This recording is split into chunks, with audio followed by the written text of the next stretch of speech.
Okay, we're about to open this regular meeting of the Gilliam County Court. It is 10:03 on Wednesday, August 1st.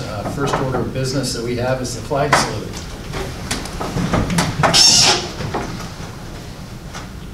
I pledge allegiance to the flag of the United States of America and to the republic for which it stands, one nation, under God, indivisible, with liberty and justice for all.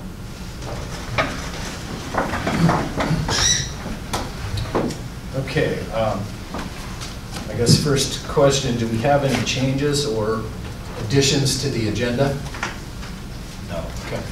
With being done, we shall set aside a little bit of time here for individuals wishing to address the county court. Speakers are asked to raise their hand.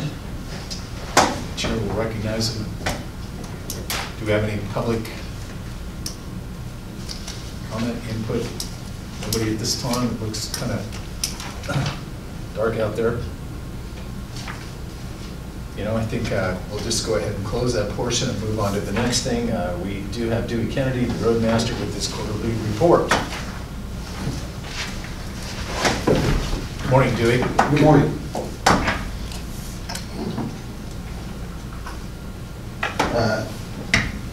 Kind of short and sweet here. At my last report, we were doing culvert extensions. We've completed those projects for the year. We've got away from... You have copies? It was sitting on your desk when you sat down. Okay. Good. Yep, right there. Okay, thank you. So right now, we've done a little over half the county. That's something we have to do periodically every few years as things wear out, stuff gets damaged and stuff. What we have to do, we've gone through, inventoried everything else that needs to be done and the culverts that need to be cleaned. Wasco County has a tractor truck that they allow us to borrow that we will try to fit in with our schedule as time allows and get those cleaned out. I met with a representative from Zale and drove their proposed route for the Lexington to Condon all the way through the Mitchell project. We made some adjustments to what their plan was.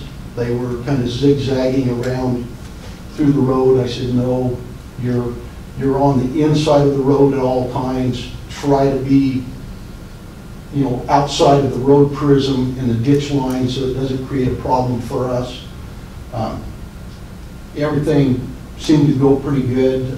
There's some areas where they're actually going to be somewhat in our ditch line. They're going to pay us to do the repairs to our satisfaction when the project is completed. Then I got a call from them yesterday. They're changing their route again. The city of Condon has some issues with, or the city of Condon is wanting to charge them to go through town. And so I've got to meet with them. They're wanting to turn off on Yeager Road, go Yeager Road to Monaghan to the Schaefer driveway, and down the Schaefer driveway back to Highway 19 and on. But that will be a change to their right-of-way agreement. But I haven't met with them yet about that. I know they have a meeting tonight. They have a call-in meeting with the city of Condon, so that might not happen. Okay. So the Schaefer driveway, that is not in any way, shape, or form a county road? That is a private driveway. Okay. Yes, so they'll have to get private an easement to them. To go through there. Yes. Yeah. I got a call from our asphalt supplier. He had a guy he wanted to bring from Colorado out to look at our earth-line paving. Drove those projects. A lot of their roads are just like ours on their conditions and everything, and they have a pretty good supply of recycled asphalt there. We're really good. The guy was impressed with what we had, especially with the size of our crew. He's got 150 employees. was impressed with how we get it done with 9, so it was a good deal. Commissioner Weimer and I went to Lone Rock, went to their community meeting, had a long visit about the grade, our winter maintenance, everything. The meeting was well attended. There was a lot of discussion. There was not so much with Mike and I as there was amongst the community themselves, back and forth. And when it was all said and done, I think we have everything resolved. We have one of their issues is the winter maintenance on the grade itself. Well, Lone Rock, every morning, that's the first place the grader goes. And right behind the grader, the sander goes. But by the time that the sander gets out past Erickson's, he's out of sand, he's got to go all the way back to town. Well, they are going to allow us to pile sand in Lone Rock, and they will supply the electricity to plug a machine in. So that way we can go out, go down, load up with sand, and go back. It'll probably save 2 hours. So it was well attended. Then I went down Monday and visited with them some more about make sure everything was on schedule with the projects, and visited with a couple of people that were somewhat against the project. And now, after all this summer traffic on that grade, it is one solid washboard from the end of the pavement to the beginning of the pavement. It's terrible. And so they're thinking maybe the pavement will get. It didn't take very long because it wasn't very bad the night we went out there. It's gotten dry, and then Yeah. just a lot of traffic. Yeah. But that's a pretty short time. Yes. So anyway, the crushers moved out there. They're set up making rock to going good. We've completed our cold mix patching. We did Ramsey Canyon, Trail Fork 4 Mile, Quinton Grade. I know Leslie went up and looked at that project. I haven't yet. Oh, you did? Oh, you didn't look at it? So. No, when it got postponed, I thought, well, I'll have a little more time. Oh, okay. I am going to. So anyways, they've harvested it up there. Those people were tickled. They can at least see now and everything. Replaced the 2 bad cattle guards on 4 Mile, replaced the foundations, bought the cattle guards up to road grade, patched them and everything. Crumb Farms bought the cattle guards. It was a project that's needed done for quite a while. I got that done. We're right in the middle of our creek bank stabilization down on Lower and Middle Rock Creek. Fish and Wildlife will allow us to work in there as long as the creek is dry. We can go 10 to 15% over the original footprint of the road by doing these repairs. We're basically staying pretty close to what they were. This year we put over 1,000 yards of riprap in already. We'll work the rest of this week and a couple of days next week, and then we're out of time. Then I've got to pull the crew off to get in our chip seal, our summer asphalt maintenance stuff. And then we will go back to it again next summer when the creek dries. I can't start till July 15th, even if there's no water in the creek. I have to wait till July 15th. That's when the in-water work window is, and then I can work from there. The little typo there. The waste management quarry on Rattlesnake, it played out. They allowed their contractors that were doing the work for the cell in there at the same time. So we ran out of material. We moved over to Kim Waste to complete the project. The crusher broke down pretty bad. We're going to be down for 3 weeks. And with that 3-week breakdown, it pushed me to where I wouldn't have my material for the Lomont project done, because that's kind of time sensitive. I have to get that done in September or weather will bite us. So we pulled out, moved out to Lone Rock. They made their repairs. They're producing material now. And then I told Waste Management that as soon as we're done there, we'll come back if, talking with Alan Anderson, he's not so sure that they don't already have enough material. But I want to make sure that we also have what is in our agreement for the portion that Gilliam County needs for the rail expansion if we do that in Shelburne. The paving, right now the plan is to start paving September 4th. The crew from Columbia County, Columbia County's bringing their paver and 2 operators.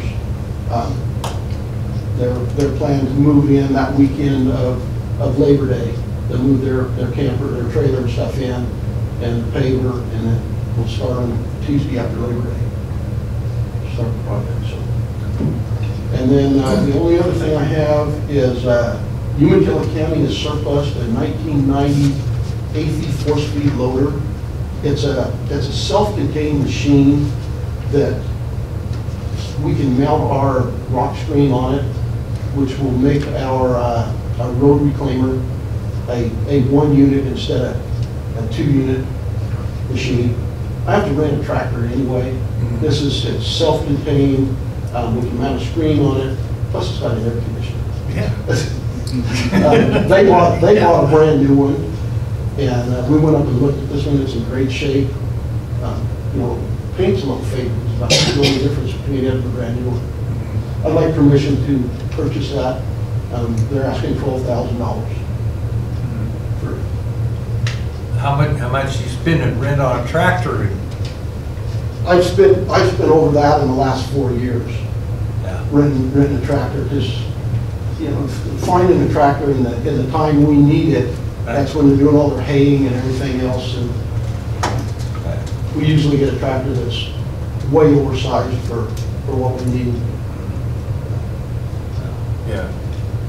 And I told him that I had to wait until after July 1 for the new budget year. And he's holding it for us if we get permissions. Yeah. What else did you have on your list for this year? I really don't have anything on the list unless a water truck comes available. Oh, yeah. So we replaced the grader last year. A water truck is our biggest need.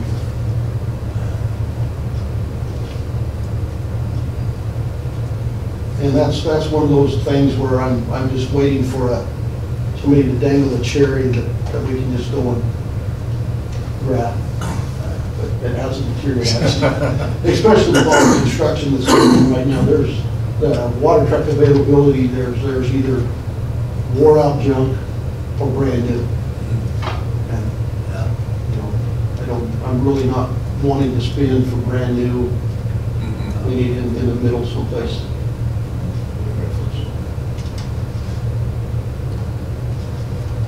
The deal is on the back of your thing there, Mike. That's what they're asking. So it's $12,000, Ruben, which is over. It's still under the 150. Isn't there something to do with government entities? There is. There's something to do with government entities. There's also something to do with used equipment in our rules, and it's pretty specific. I think that it allows more leeway, but I just need to double check. So the court could approve it, subject to me making sure that the procurement is within our rules. Okay.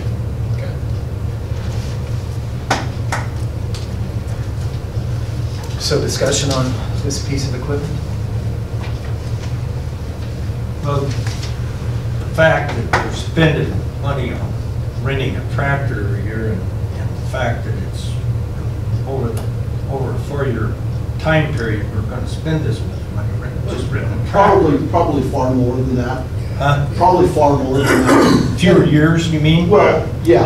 Yeah. And then if we have it as a self-contained unit and it's ours, It makes it much easier to utilize. Then it gives me more flexibility to where if we've got an off week where we're in between projects, Right. let's go pick rock.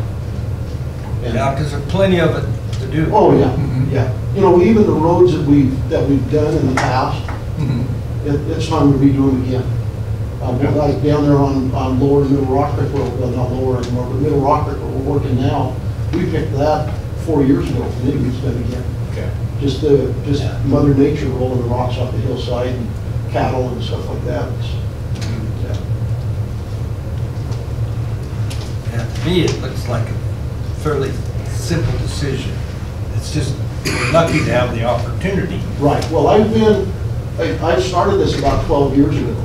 I saw it in their yard, Oh, and I said, you know, if you ever get rid of that, I want it. yeah, yeah. And, yeah. Okay. And so my name, I've had my name on it for quite a while. Well, I move we purchase the 1990 Athey force-fed loader from Umatilla County, the amount of $12,000, pending our clearance of contract rules. One second. Okay, it's been moved and seconded that we approve the purchase of a 1990 Athey force feed loader from Umatilla County in the amount of $12,000 pending legal counsel's review of the, And I tried to find a Contract picture of it rules. this morning that I could print off, and I could never really get anything that really could show you what it is. okay, any further discussion on it? There being none, all those in favor? Aye. Opposed? Okay, good.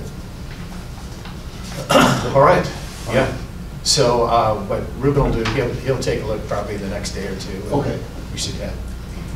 Yeah, I have the notes here, the parameters, it's just, there's 3 issues to look into. It's surplus, it's intergovernmental, and it's used. So it's just making sure that Yeah, and it's, category. I could not find one on like Equipment Trade or anything like that close to this year, but they're normally anywhere from $25,000 to $40,000 for used, and then you don't know what condition they're in. With this, I get all the service manual, I get all the service repairs and everything that they have on them, so I'll have complete history. You're not going to some fly-by-night deal or Right. anything. Right. Well, Dewey, I think the best part was this meeting in Lone Rock, and I think that probably did more good than I do too. anything, because there was a lot of rumblings behind the trees Mhm. about this. Yeah. And there's still Oh, yeah. some rumbling. Oh, there is. But I'm sure that the second it's down, then they're gonna think, wow, this is fantastic. Then they'll start complaining from there on to town. When are you gonna fix that? Yeah. Oh, yeah, because just driving in there, there was these great big potholes. Yeah. On Well, that old it's- pavement. Yeah, it's just our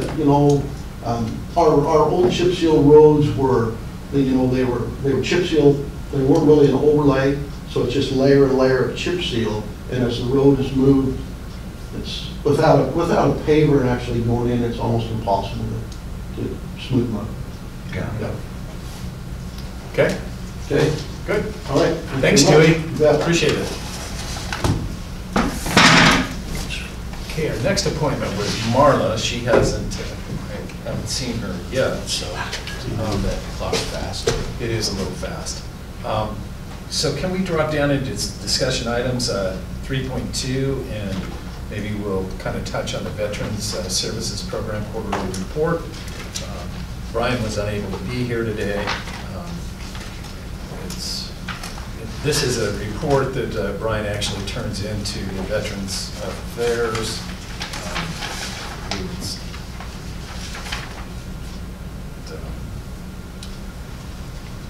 He's had 18 total in office interviews, 13 out, for a total of 21.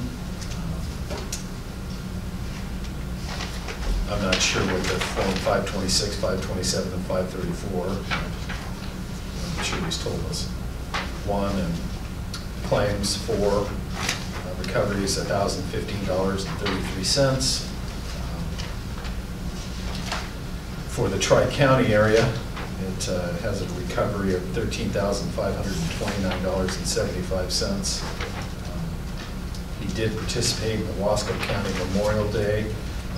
I know that he was actually at the May Day celebration in Arlington. I'm not sure how much of that was work.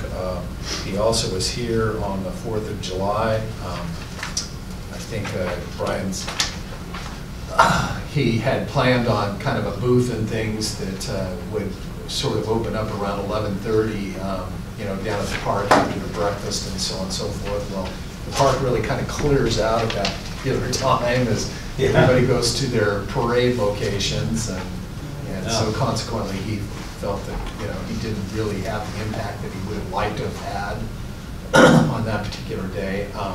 He's going to do something different next year, specifically, you know, probably during the breakfast time being available. They had a good program at law school on Memorial Day. I didn't with, you know, but I had conversations with Commissioner Dabolsky from Sherman County, and he said that it was a good program there. Yeah. So.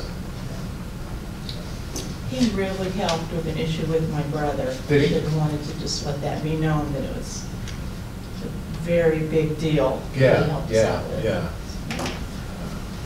So, anyway.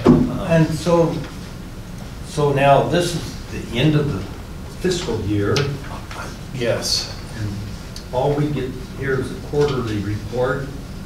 And what's the budget look like for next year, and how we come out on the budget This last year, year? yeah. Those are kind of questions we probably should get some answers to on. Yeah. Just to give a better picture. Right. I mean, we don't have much say over it, but there has been situations where he said, oh, I got money, and I got to figure out how to spend. So I was just kind of curious of how things shaped up this year. Yeah, of course, you know, the entire budget for the Veteran Services Program goes through Sherman County. Yeah. And I didn't, But we normally see that budget through the year. He usually presents a piece of paper on there that shows how the expenditures are going. we do.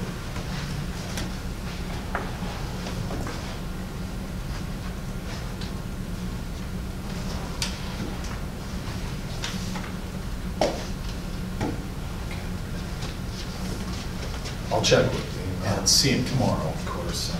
He's here on Thursdays. I think he's in Lincoln County on Wednesdays, Sherman on Tuesdays, I think. Okay, I still did, She's email? on her way. Okay. I just ran down there, she had forgot it was today. Okay, I'm gonna try, there's a few, I guess we can pick up a couple of these things here. Specifically, the Condon Child Care has a request for funds. At budget time, we had set aside $115,000 for fiscal year 2018-19. We need to, it was approved at budget time, but it's we approved dispersal of the funds for the Treasurer's Department. I move we approve the disbursement to Condon Child Care of $115,000 as budgeted for the fiscal year 2018-19. Okay. I'll second. It's been moved and seconded to approve the disbursement of funds for the Condon Child Care in the amount of $115,000 for fiscal year 2018-19. Any further discussion? There being none, all those in favor? Aye. Aye. Opposed? Okay. I'm going to pick that one up later. While we're still waiting here, we did receive a request from the Gilliam County Auction Committee for, in the past, what we've done is set money aside, or sent money to the auction committee for the purchases of animals at the fair. 3 years ago, we were giving $350. 2 years ago, we increased that to $400. Last year was $400 for helping the auction committee purchase animals at the fair. well, do we know what this year's looking like in terms of number of animals and all that? I don't, you know, this was, I think, set on my desk, what, Thursday? They sent it off to us. And Came in last week. yeah, I didn't have a whole lot of time. I did check with them, with Fair on a few other things. It seems to be fairly slow moving on much activity for, you know, booths, things like that. The only thing that really appears to be rolling is the kids fair that happens on Thursday. Apparently the Young Life group is really recruited in a bounce house and a few other things like that. Well, that's good. Yeah, so Yeah. for the kids fair.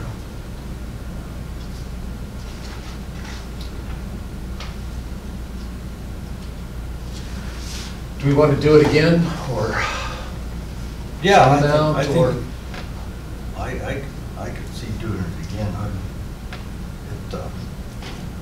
I don't want to get into a long discussion on this because I have some deep philosophical ideas about the support of the youth in terms of auctions. That there tends to be, I think, a little too much goes to a very few small group of those 4-H and FFA youth people.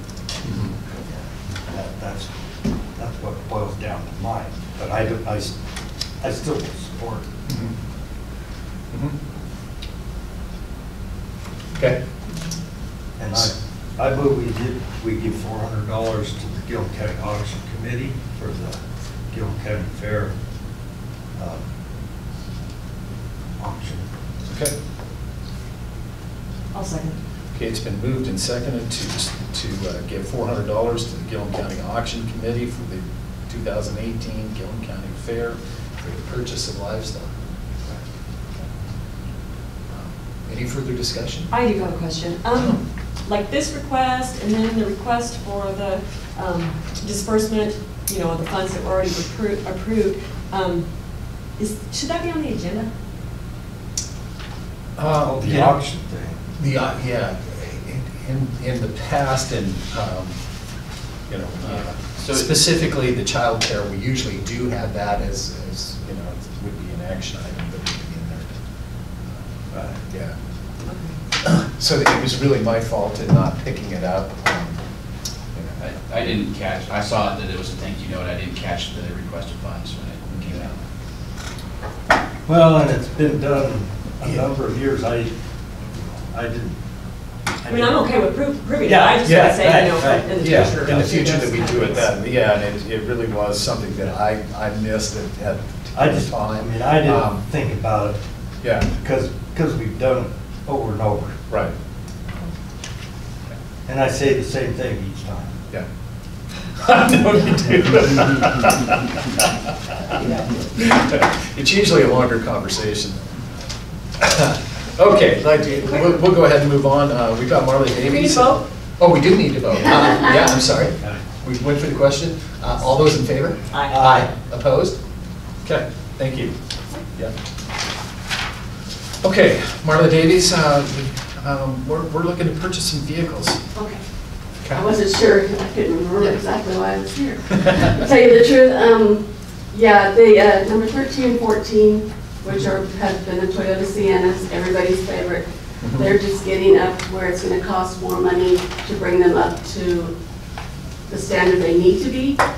And I would rather just replace them, and I'd be using just money that we have, that we've made off the brokerage, admin fees, things like that. There's no grant dollars for them because they're Toyotas. And the number 13 has 178,000 miles on it. Number 14 has 138,000 miles. The one that has 138, I may keep it as a spare because that's one of the rules for ODOT. They want you to have spares or backup vehicles. Yeah. So, I mean, it may not go immediately, but number 13, the one that has the most mileage, it needs to go. Yeah. And it looks to me like we, you know, the proper procedures were done, and making the selections. I like that there's 3 quotes here. Yeah. And I really like the way you put it into the, into a spreadsheet like that, Marla. That's really nice.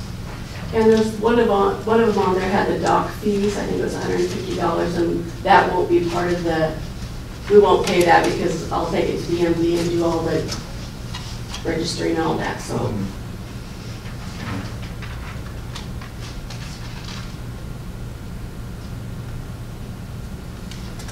It was really close. There was like $197 difference between Griffith and Kendall.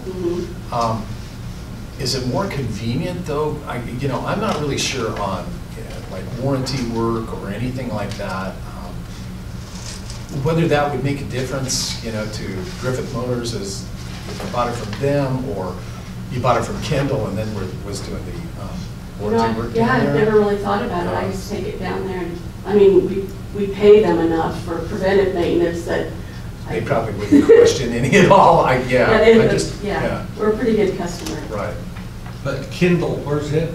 And Hermiston. Hermiston? Yeah. Where's Rogers? Rogers and Bend. Hermiston, Kendall's Bend. Bend, okay. Bend. Yeah, I knew it was. I just tried to get the 3 closest. Right. Yeah. But I just wasn't sure whether that would be convenient for you to, for $197.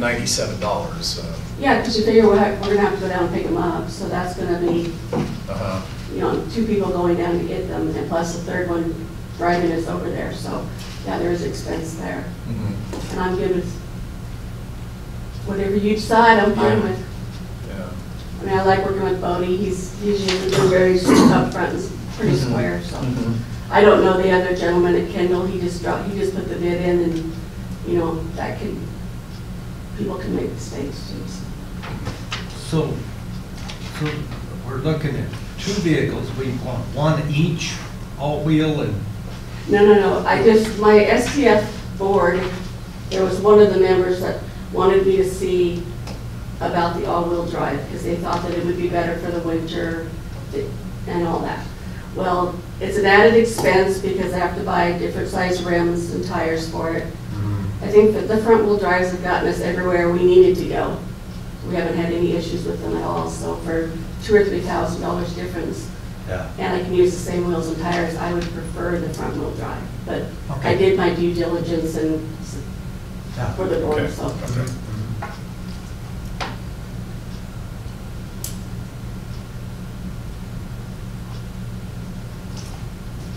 well, So it's $185 difference.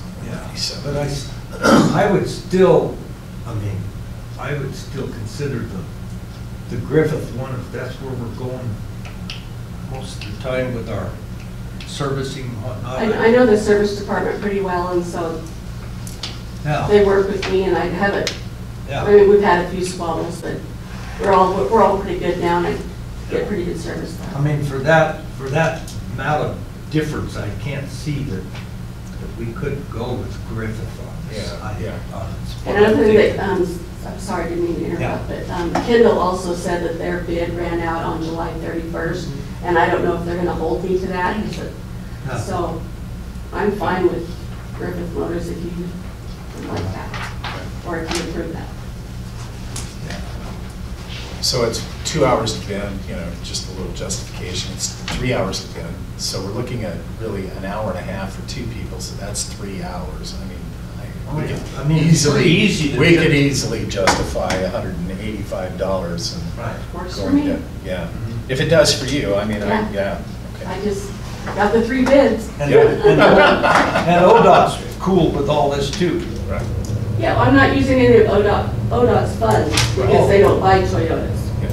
These are coming out of our brokerage funds, admin funds, the highly rural transportation grant, things like that. Okay, so we're gonna have sole ownership of it when we get them? It won't be No, you have another one over there already, a white one, but that it won't you guys own. Because all the other ones, ODOT hung on to them for a certain period of time Right. until it's done. Okay. Yeah, till they do their useful life. Yeah. Okay. Well, I move we approve the purchase of a Toyota Sienna 2018 from Griffith Motors in an amount of $30,650, front-wheel drive. Yep. That's what it is, yeah. I'll second. Okay. It's been moved and seconded that we approve the purchase of the 2018 Toyota Sienna from Griffith Motors in the amount of $30,650. Hang on a second. After the fog light, I think the total was 31,027. Yeah, they both have fog lights put on. Oh, the total of 31? Yes. Okay, all right, I'll change that to $31,027. Thank you. I didn't have the sheets. in Yeah. front of me. I was looking at the bold print. Oh, Okay. me too. Yeah, all right, I'm sorry, yeah. I thought- get that highlighted. Yeah, So we they- need to make that for two of them though, is that? Yeah, right, Correct. right. We need what? There's two vehicles, Each. and I just said each. I need to add, okay, shall we? We are buying two Yeah, vehicles. we are buying. Okay. One for Arlington, one for Condon. You don't want them So, getting get their this own dealers. clarified for the minutes. It'll be the purchase of two Toyota Sienna 2018, two 2018 Toyota Siennas from Griffith Motors in the amount of $31,027 each, for a total of $62,054. Okay. Yeah. Are we good with that? Yes. Yeah. Motion, Yeah. okay, all right. Any further discussion? Okay, there being none, all those in favor? Aye. Opposed? Good. Who seconded that? Me. Okay, All right. thanks, Marla. Yeah. Okay. Yeah. Couldn't remember Start which- making arrangements on how we'll get it here, you know? Yeah. That's probably done. Okay, Chris Fitzsimmons, we have at 10:45. I think there might be one other thing we can pick up here in the discussion items. Or correspondence. Or correspondence, yeah, let's do correspondence. We did receive a correspondence from Young Life wanting to thank us for approving the request for in the amount of $3,644. It's part of the Special Projects Grant. Yeah. So. And I was kind of hoping that there's sort of discussion a little bit. I'll go Okay, ahead that's and fine. do this As soon now, as you but forget. it also kind of ties into part of the discussion we'll have this afternoon in regards to this part. We can wait. I Okay. just was afraid you forgot, so Yeah. I'm good with waiting. We can talk about it twice.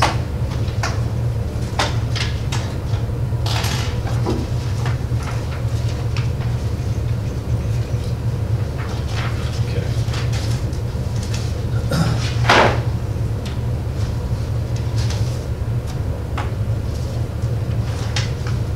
Why don't, since we're kind of waiting, we can talk a little bit about the county planning department.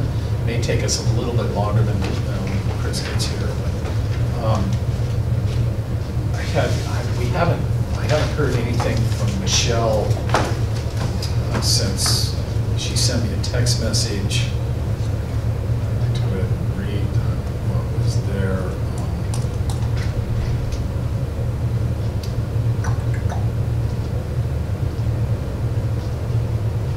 It says update, saw Dr. Monday. This would have been this Monday, and see him again next Monday. She said she'd check in with us sometime in person this week. Have yet to really see her. Things are really kind of beginning to pile up in the department. Lots of things have been going on. Her FMLA run out in, I think it was June 23rd or something. What? June 23rd. Her FMLA, Family Medical Leave. And since that time, she's been utilizing the union's lead bank funds that are in there. You know, still kind of hoping to be able to hear from her. I was hoping that I would have that information this morning to pass on. Again, have not heard from her. You know, we're going to have to probably, you know, after that conversation, really take a look at some difficult things. So Susie is done. Susie's done. And then we've been using, we've kind of been contracting it for some things. For some things, Lori Timmons. So Timmons. Susie has been gone since June 15th. Although I did have her come back in two times since then, just for a few hours to catch some stuff up. And she's willing to do that here and there where she can. In the meantime, we've got 2 contractors that are working on some of the rock quarries that are going through right now. So there's the Philippi Canyon quarry that Nick Kramer from Tennyson Engineering is working on. And then Lori Timmons has been working on 2 quarries, the Crum Quarry and the Bulls Apple Quarry that will be coming before the court sometime in the next couple of meetings. Who's she with? She's a private individual. She used to be the planner in Morrow County, I believe. Yeah. So she's experienced. She lives up in Washington now. But so those things are sort of long-term, ongoing, multi-month processes that they're working on. Where we're at is there's a lot of new stuff coming into the office, new applications and zoning application requests that there's really nobody to take those and do anything with them. You know, we don't have I'm not a certified planner. I can try to answer people's questions as best I can, but I can't sign off on anything or move anything along. And so it's really difficult as those things sort of trickle in, and there's people now that have been waiting since really before Susie left to get things signed off on, and we don't have anybody that can sign off on them. And some of them are starting to get a little cranky. Some of them can be time sensitive. Yes. Yeah.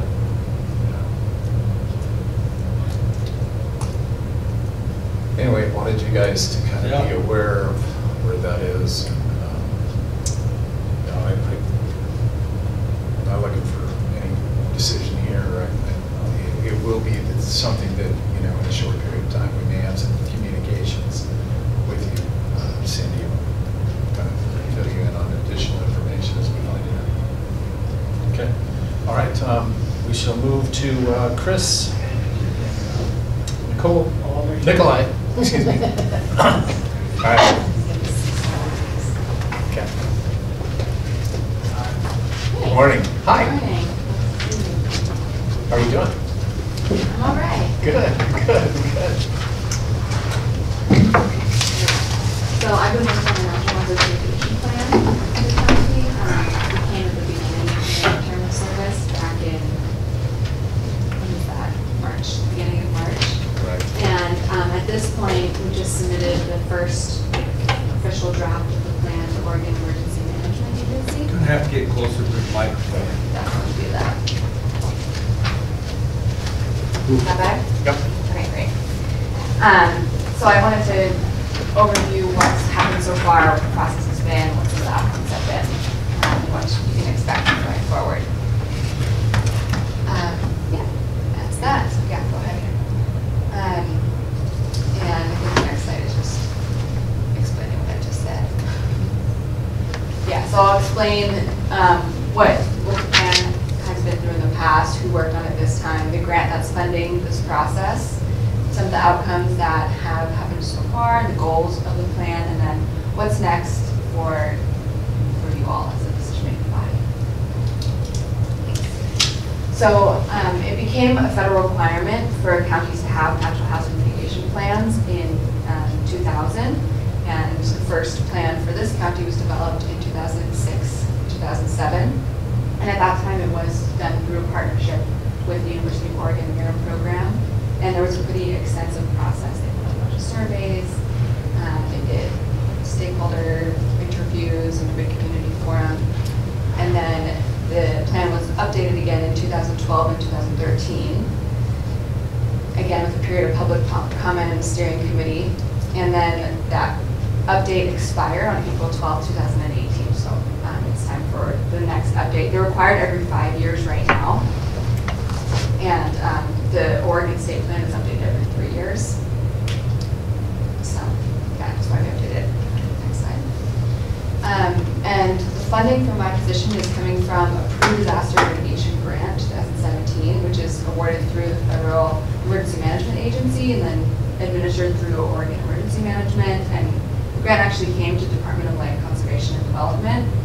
And then through somebody named Tricia Sears, who was contracted to do 8 counties in Oregon, and then she passed along 2 of them, Hood County and Gilliam County, to me to do. And so I've been receiving technical support from her and also from the staff at the University of Oregon. Nicolia, you said Hood River County and In Gilliam County. Gilliam. That's because we refused Right. to, yeah. Chris got cranky. Yeah, I got cranky. Yeah. I'll go back for a second. Oh. So I just wanted to note that in addition to being a requirement to have this plan, it also makes the county eligible for some different funds, including that PDM grant that's funding this can also fund things like community wildfire protection planning and structural enhancements, property buyouts, different things like that, hazard mitigation grant program, and then different post-disaster recovery funds, and it's a requirement for the EMPG grant, which I believe funds a portion of your work. Right, the EMPG grant is what we get for half of my salary and benefits, and this now is a requirement in that grant where it didn't used to be. Right. So they kind of got us, Yeah. If we want to cover half your salary. yeah. Yep. Great. So these are the folks who got together to work on the plan this time around. And we attempted to have a pretty good cross-section of different departments around the county so people would have different perspectives on things that are impacted by natural hazards. And we got together twice for 2 formal meetings, and then also had email correspondence and people reviewed drafts. So yeah, so this was our stakeholders committee, which also included invitations to City of Lone Rock, to Oregon State Extension Agent, and to our dispatch manager. None of them were able to attend either one of those meetings. Okay.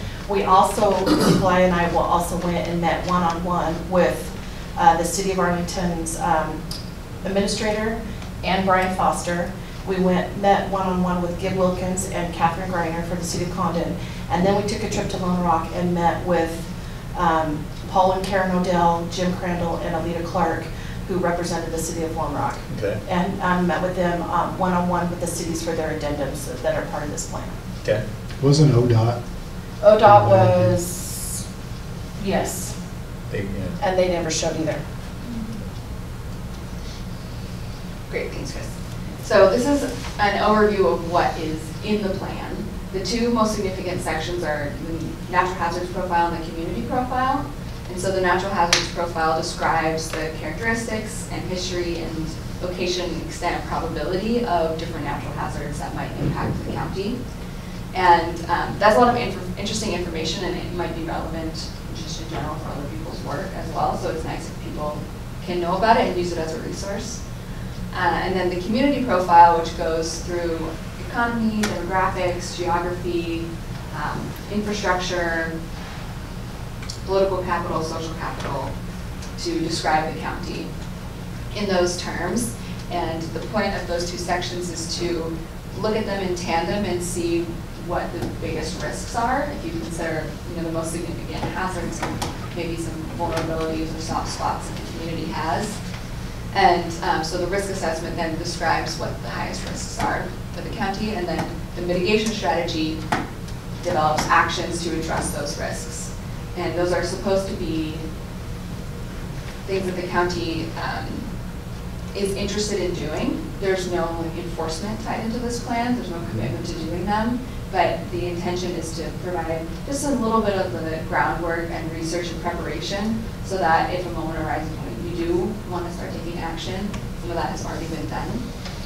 And the mitigation actions identified are described, like some steps for implementation are described, potential partners, potential funding sources, and potential timelines, all described as part of the plan. And that's it, you know, it is a plan, so there's a whole bunch of other documentation in it as well. It's a 269-page plan. Yeah. Great, so now I'm going to get into some of what the actual content is. And so this is one of the core parts of the risk assessment, which is the hazard analysis. And the steering committee went through a process to rank the hazards according to how high of a risk they are. This risk score included an assessment of how often they've happened in the past, how likely they're to happen in the future, and how vulnerable the people and property of Gilliam County are to an average event, and then also took into consideration how damaging a maximum event would be. And so those numbers were calculated and added up, and that tallied up the risk score, which is in the middle. So you can see there that the steering committee decided winter storm was the worst, then wildfire and drought were all high risk, and then flood and earthquake medium risk, and windstorm and volcanic events were determined to have low risk. Is there anything else you want to add? So some of the numbers, this is a big population base. And so sometimes because we have Arlington on one end of the county and Condon on another end of the county, when it comes to our population base, we could have an event that occurs in Arlington, but only happens to 40% of the population versus 100% of Gilliam County population being wiped out because of something. Earthquake could happen in Condon, not happen in Arlington. So it's very population based when it comes to some of these numbers. Okay. So. Yeah, and I would say these numbers are internally useful. They're supposed to be relative to each other. So you can see, that drought is a higher risk than earthquake to this county, according to these people who are on the steering committee. If you compare it to another county, they might have wildly different numbers because they thought about it differently.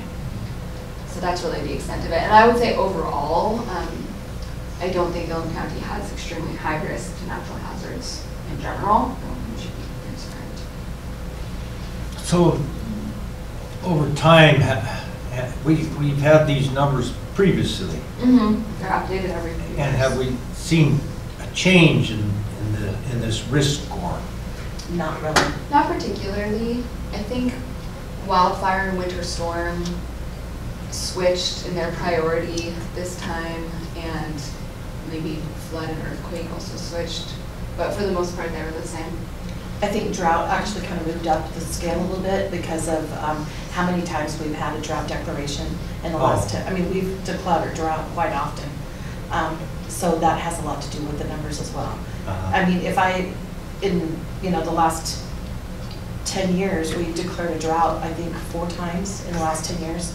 And so that's pretty high compared to any other disaster declarations we've had. Even when we do have a wildfire, there has not ever, one time I think that we've actually had a declaration. And we did that in hopes to get in conflagration through the state fire marshal's office, and it still didn't work. Right. So, yeah. But the change in our farming has increased that wildfire. That score should have gone up because the risk is greater now for a more catastrophic wildfire. That was what I was wondering, if that score has gone up. I don't have it in front of me. I can definitely send it to you. The last time it was done was in 2015, I think, because you did it in between. Chris did it in between again after the most recent update, and I have those numbers, and I can send it to you. So Mike, we might have seen, because really a lot of the farming practices in 2015 are very similar to what they were today. So maybe we saw it at that time as opposed to. Well, yeah, but we hadn't until Yeah, it'd be interesting to even Yeah. go back to the 2015 one and take a look at. There really is, changes. there really still has been more, there's still been Mhm. a change in that. Yeah, there has. And in the last 3 years too. Right, right. Yeah. And whether you're familiar, I mean, you know, instead of it's done with a chem fallow as opposed to, you know, actually what was basically a plowing of the fields, creating a real summer fallow out The there. big jump was, you know, 20-some years ago or whatever, you know, I can't remember how long, but with CRP. CRP.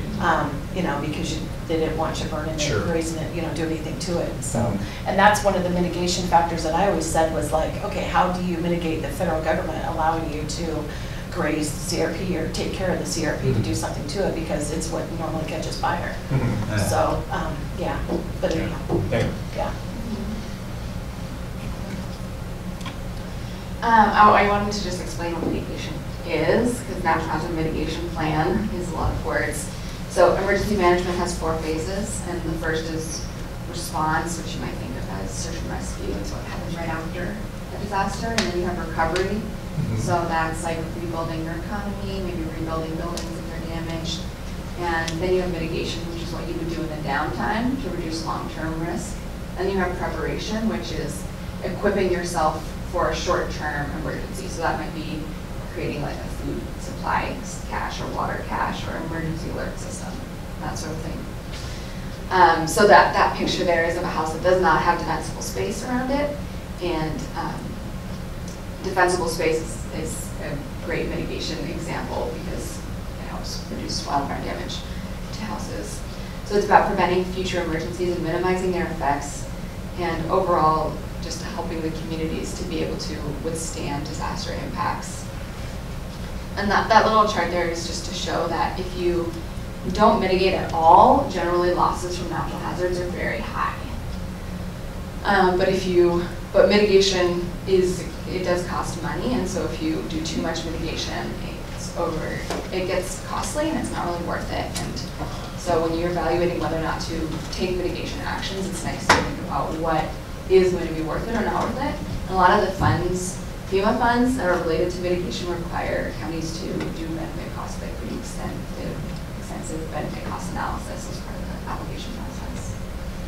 And this also, applying for mitigation money, there's not that much out there, but they also take into consideration of repetitive losses. Mm-hmm. For example, Tillamook County, repetitive flood losses, and so one of their mitigation grant projects was elevating a motel that had flooded repetitively down there. And so they take that into consideration when people apply for this money. Mm-hmm. So to be honest with you, we've never applied for the money. Yeah. Mm-hmm. Yeah, I would say most of the money gets used for structural purposes. Yeah. Although it can be used for other things, and especially for wildfire risk reduction is another common thing, soil stabilization, preventing invasive species from taking over.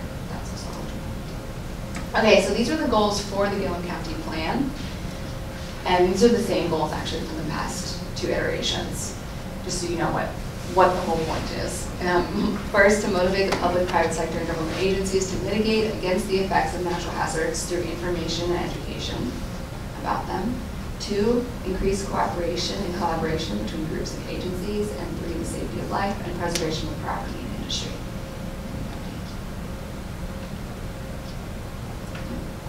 And so the vulnerabilities of the county, according to the plan, is that there's a high number of what are called vulnerable populations here, who are folks that may not have the resources to be able to equip themselves in the event of a natural hazard. And so one is a pretty high percentage of people over the age of 65, which, you know, those people may have all the resources and abilities that they need, but they're also might have limited like mobility needs, or rely on medication or equipment that is relying on power, like electricity or power. And so in the event of power outage or long-term isolation, they can have health impacts. Tourists, that's 97,000 tourists annually, is the estimation that I found, who aren't necessarily familiar with the area and aren't necessarily equipped to provide for themselves for a few days if they were to become stranded. And then a pretty significant low-income population. Numbers are really variable on that. I found like 12% was the low estimate. Some higher percentages were estimated as well. And lower-income folks usually aren't able to prepare like backup supplies for themselves. And can be less resilient to disasters. And then another one is transportation. There's only so many ways in and out of the county, and winter storms and wildfires can block highways, including fuel resources from coming in, and then also response services from coming in. I'm sure you're familiar with the issues that this might cause. And then the economic vulnerability is that the primary industry of the area, agriculture and natural resources, is highly susceptible to drought, as Chris said, and also to fire and potentially.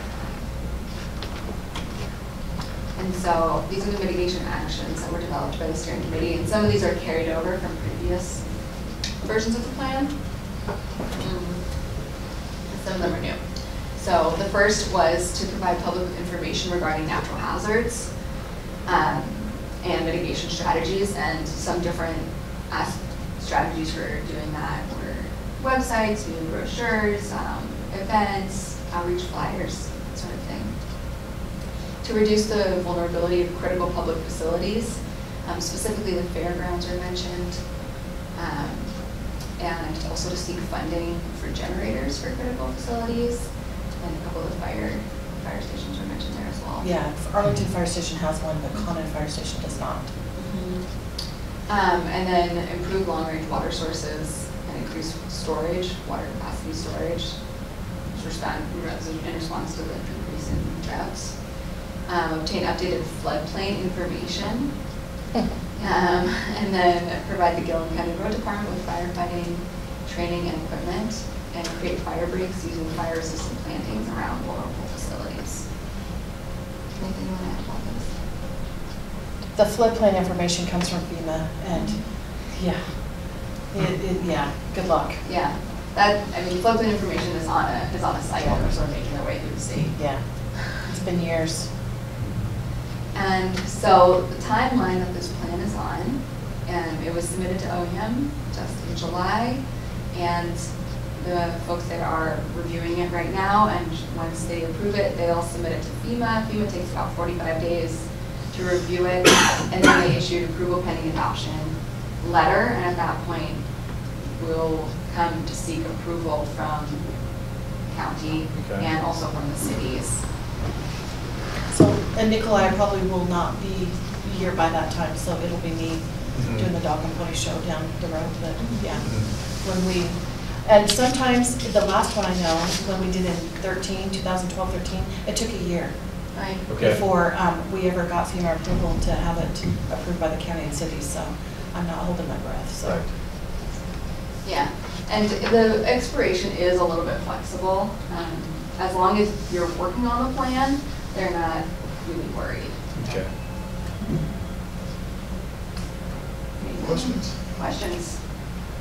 You can go to the next slide if you want. It'll have some contact information if you want to contact me. Okay. And I can send you all the draft plan if you're interested in reviewing it.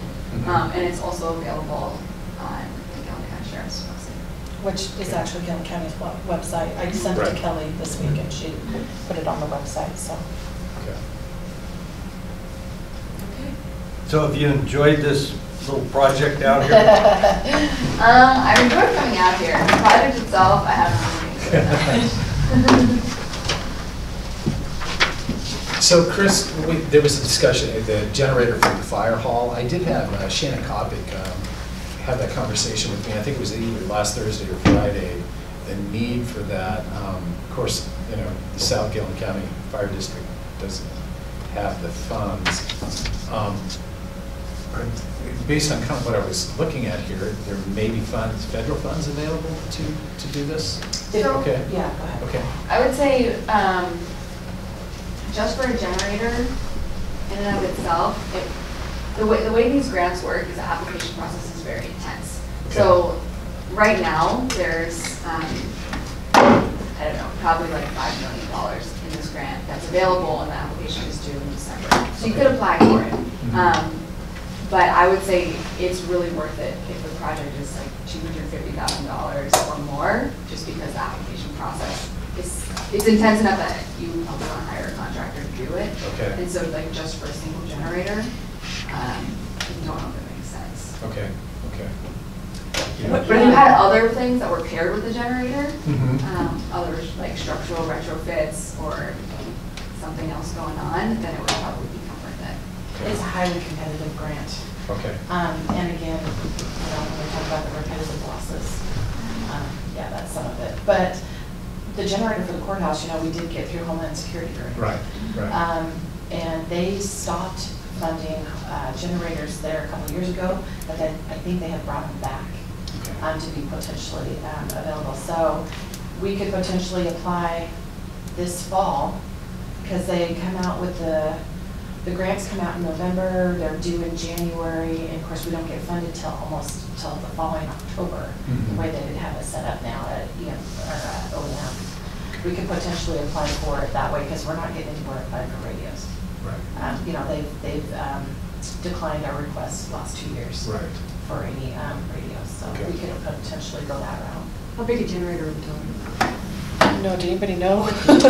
How expensive? It wouldn't be Well, that the big. one that when we there's have not- here, the generator itself was like $48,000 but that included, the generator, I think itself was 30, wasn't it? Yeah, yeah. Here, I and think- then right. there was electrical work and all that type of stuff. Exactly, there was a whole lot that was tied in Yeah. with, going to the Yeah. courthouse, so. I was gonna say, I think we have it at the museum, it's like 60,000, that's why I was just wondering. Yeah, Yeah. yeah, so something, yeah. They're not cheap. Yeah. Yeah, absolutely not. I think but the good thing about it is I think that building's already been wired for it. I think so I think too. it's just a matter of buying it, yeah. Right. Yeah. Yeah, I think when they built it, she had it wired, but they just couldn't, that was one thing they cut out of the expenses at the time. Right. So it has been wired. So the reason why we had the power outage, was it early part of last week? I don't remember. The 16th, It was during 17th. the fire over in Sherman That's County, yeah. and we lost power within like all 3 counties. And it. Part of all 3 counties. Yeah, I guess. Maybe the Were north you end not didn't out? lose power. I don't know. I was in Arlington and we were out. We didn't have an interruption Oh, in your area? coming out of Columbia Basin through Rock Creek Oh, substation. we were without power in Arlington was Condon too. for a period of time. But anyway, Shannon was talking about, some of the ambulances having to be plugged in all the time because there are batteries that are in there that have to be kept up. A lot of the firefighting equipment, if we're out for an extended period of time, it's easy for those pumps to freeze up. And anyway, so it sounded like a very good ability to put together an argument to be able to get some funds for it. So we But- need 2 generators then? One south and one north? No, the north North already out has there. one. Oh, they already They have. got theirs. It was the south end, and when they began doing this building, that was one of the things, as Chris was talking about, that they ended up cutting out of the original.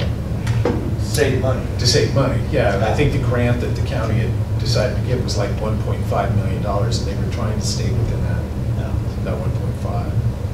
Although they ended up coming back for an additional 60 or 70,000, I don't remember what it was, but, okay, well, So just this in is- watching this, I saw the generator aspect up there. So What a this is great just, opportunity. this is an update to let you know what we Sure, did and sure. where it's going now, so that when I come back, Yeah. whenever, that it'll be a little bit, With the, so more familiar, yeah, with the 269 pages, yeah, about that thick. yeah.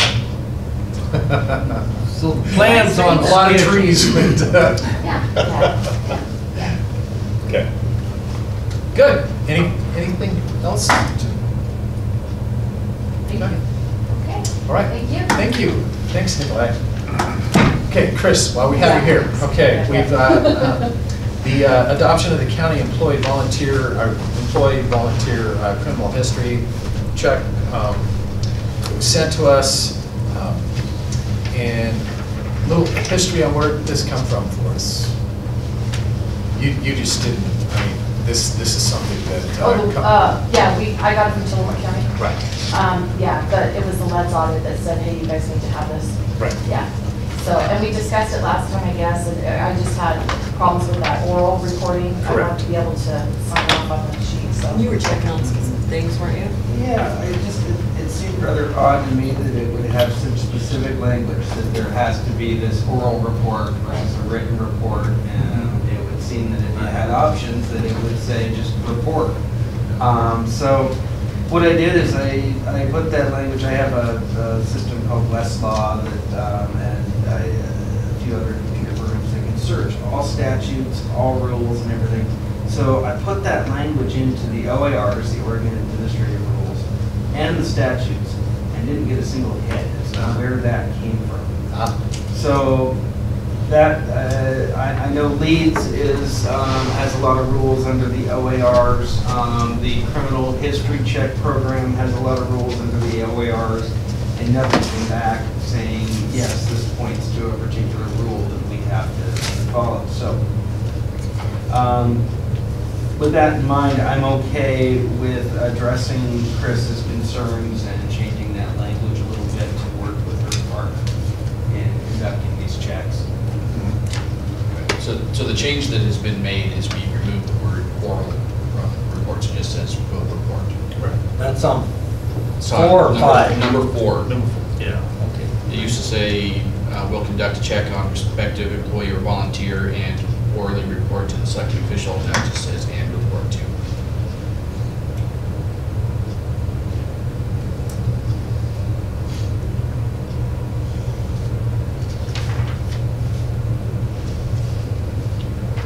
So that was my only concern. Prior to bringing it last time, I went through and I checked all the ORSs that were cited and the OARs that were cited and brought them up to date. So that section of it's good to go.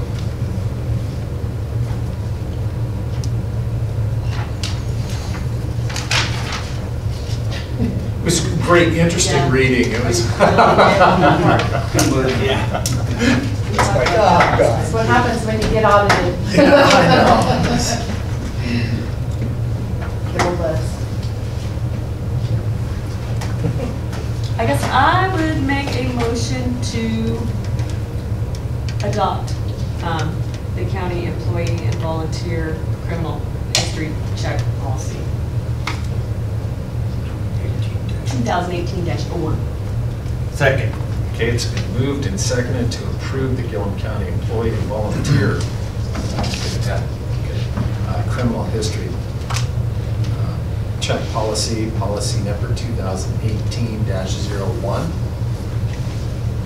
Any further discussion with this?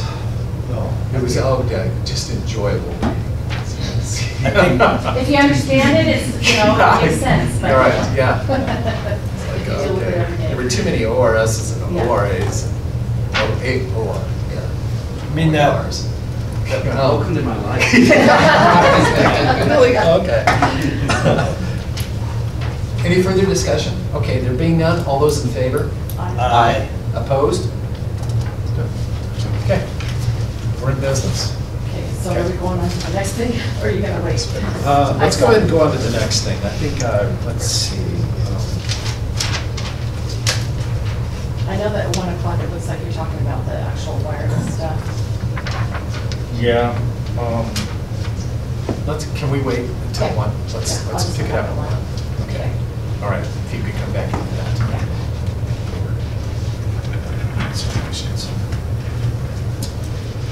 Okay, close to 11:20. Action items we have. How about the minutes? Can we go through some of those before we jump into? I would like to be able to read them. I'm planning on reading them at lunch because I haven't had a chance to see how they've been corrected. Okay. But the new minutes, I'm ready for the new minutes if anybody else is. The July 11th, get Yes. through those. Okay. I didn't have very many changes on that.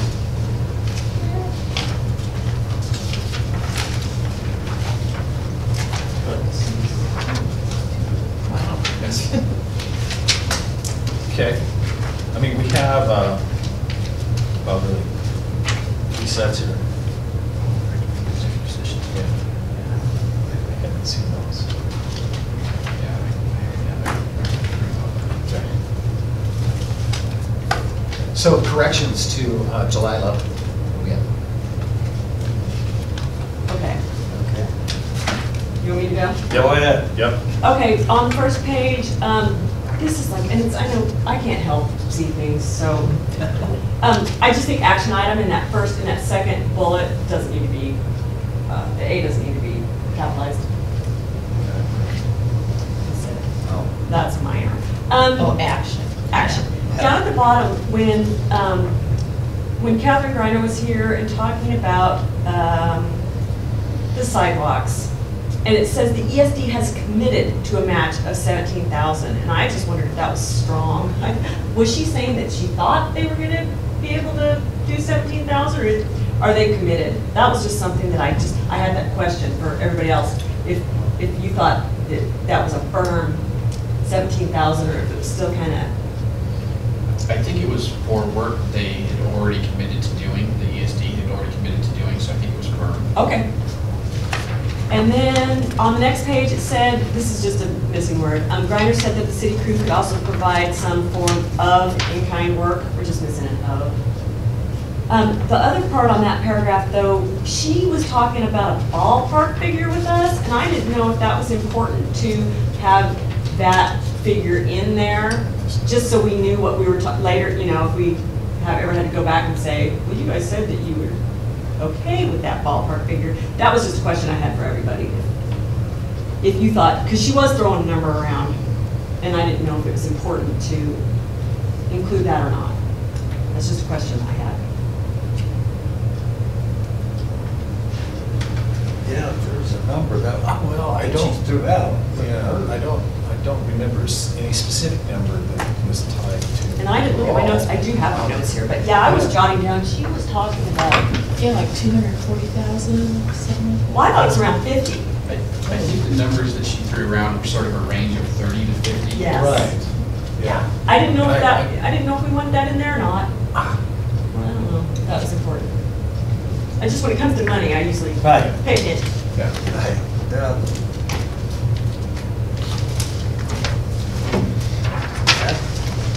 That would sound reasonable to me, to have that information. I like the numbers. So how about in the second sentence there, it says she provided a rough estimate of project costs. I can just put in brackets $30,000 to $50,000. I think so. I guess where I was coming from when I read it, it's that she had stated her request is only for the county to sign on to the project, and that no financial commitment would be required. Right. Yeah, that's You know, true. and so where I was kind of with this is that really we're kind of beginning to climb into this to see what that number would be.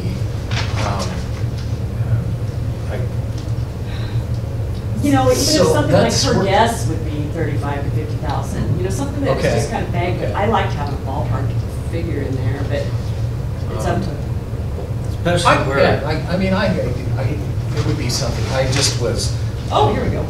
yeah, when it gets strung out over a length of time, yeah. it is helpful to Oh, yes, that's right, back. hoping ESD, that's right, not that one. Okay. Yeah, she did say 35 to up to possibly, Up to 50,000. 30,000, And I know that's what she said, but I just didn't feel. We're that talking was- about it. Yeah. My ears are burning. oh, can I ask you a question since you are here? Yep. The amount that you, in our minutes, we had that the ESD has committed to a match of 17,000. Was that kind of a little bit more hopeful? It's not in writing commitment yet. I'm hoping that's what they had set aside for their other, but I had one person tell me, yeah, we could probably do it, but I haven't heard that from the head chief, so. That's what, I thought it was a Okay. little bit more, not. Yeah, and also on this grant too, what I've found, I finally watched the webinar of it. Uh-huh. This is gonna be kind of an iffy grant to get because some of the requirements of ODOT, what I found out after talking to you, going to this, 12,000 cars a day. It has to be more than a 2-lane highway, which can include a turn lane. Yeah. Has to be in an area that's over 40 miles an hour, which it's not. So it's gonna be, I'm gonna go ahead and put in the letter of intent, but it wasn't looking quite as rosy as what the first ODOT person had told me. So just so you know that this could be iffy. So, but I'll keep you updated. I'll put it in by the end of the month. Okay. 3 lanes, huh? Or It's more gotta than be more than two, so a Wow. turn lane counts, but I mean, Yeah. we don't even have a turn lane in Condon, so, we have no place that's over 2 lanes, Right. Okay. so. Okay. And then on page 4, there was just an extra parentheses, when it talks about halfway down the page.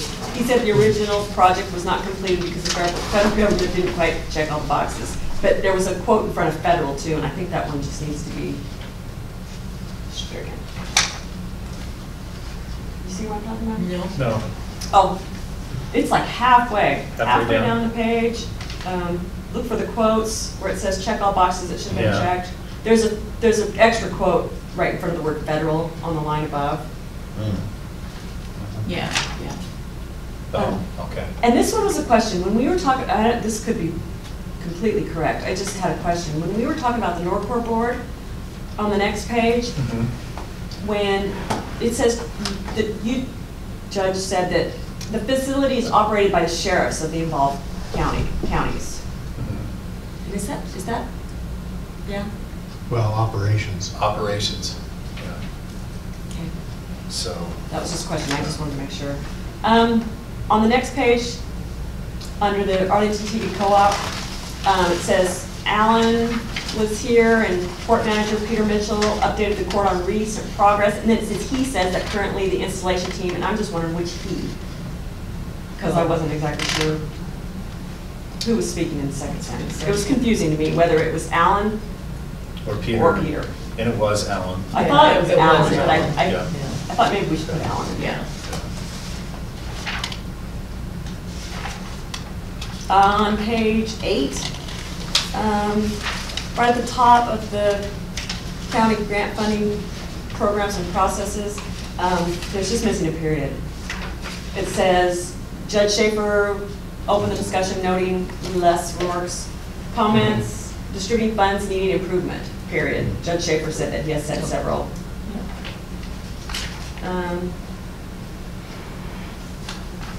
And that's it. I had a couple more questions, but that's it. Good. Oh, I do have another question. On page 11, when it said, under Judge Schaefer, when you're talking about the Norcor meeting, Mhm. and it said that the audit was performed on the juvenile facility, which subsequently raised a concern that juvenile directors weren't represented on the board. Mhm. And then it says, as a result, a juvenile director's position was created. I was confused by that because I thought what they were concerned about was that they didn't have the representation on the board. And I thought, oh, so did they create a new job? It's a position on the It's board. on- it's a position on the Juvenile board. director position on the board. Thank you, because I read that and I thought, wait, did they hire somebody else? No, That was- it's a position on the board. That was confusing for me. A non-voting position. Right. Oh, yeah, that's good to know. Okay, I'm done, thank you. That was a lot of things for 2 posted. I know, I got going. Sorry.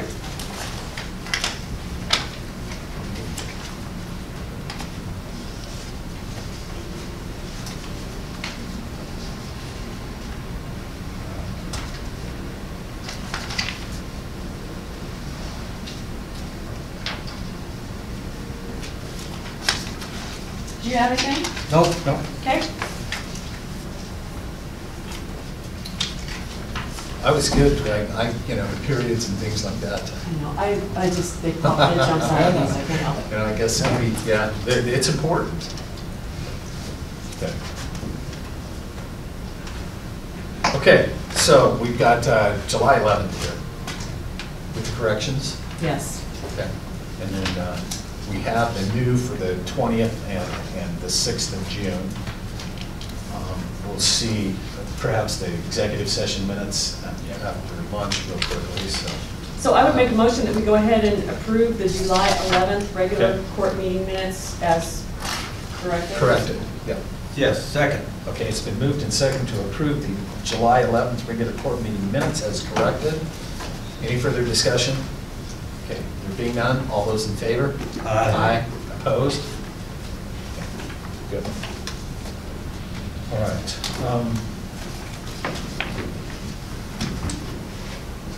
So, part of the minutes that we just kind of went through was, there was a little bit of discussion in there in regards to the grant funding programs and the processes. Again, I had reached out to, it's very unusual, let's put it that way, for counties to have the type of circumstances that we have here, the ability to grant funds. There isn't too many of them that have SIPs, that don't have a predetermined plan.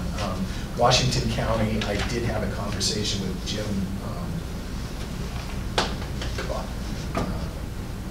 I can't think of his last name right now. But, you know, they have something fairly similar to it, but it's been set in ordinance. Oh. And he was going to send that off to me. I still haven't received it yet. They're talking millions of dollars, I mean, millions and millions of dollars, hundreds of millions, close to $100 million. And then, of course, they have the other issue too that goes on with the gain share, which is a substantial amount of funds also, of which they just really developed a policy with it, of which about half of it goes back to the state, you know, for the education portion. So it got a little complicated. But, you know, it's really hard. Again, Mr. Warwick, I think, was suggesting to us that we put together a committee to begin, you know, looking at the dispersal of these funds, or a committee to begin developing a plan or a policy and how to disperse these funds. You know, I guess what's really difficult for me is we have the budget committee that is a part of that, specifically the SIP funds. You know, we also have the special projects, which really kind of, we know what those funds are going to be, and it becomes us. Right. I'm open to any sort of ideas, discussion. We can begin looking at different things. Do we want to put together you know, some sort of committee that would begin looking at different ways of developing policies, developing an ordinance, developing. That's what was done with the host fees. Is there was a committee that was put together that developed the ordinance, and then it's been really the county court that has made adjustments every 3 years on that. I think you were involved with that in the very beginning, so you probably have a better history than I do. Yeah, I was the chairman of the task force. Okay. Yeah, and we turned in our recommendation, and it was basically set aside until finally one of the commissioners said we should have set the recommendation. But then it was pretty much reworked and by the county court. So Okay. I think it is the county court's,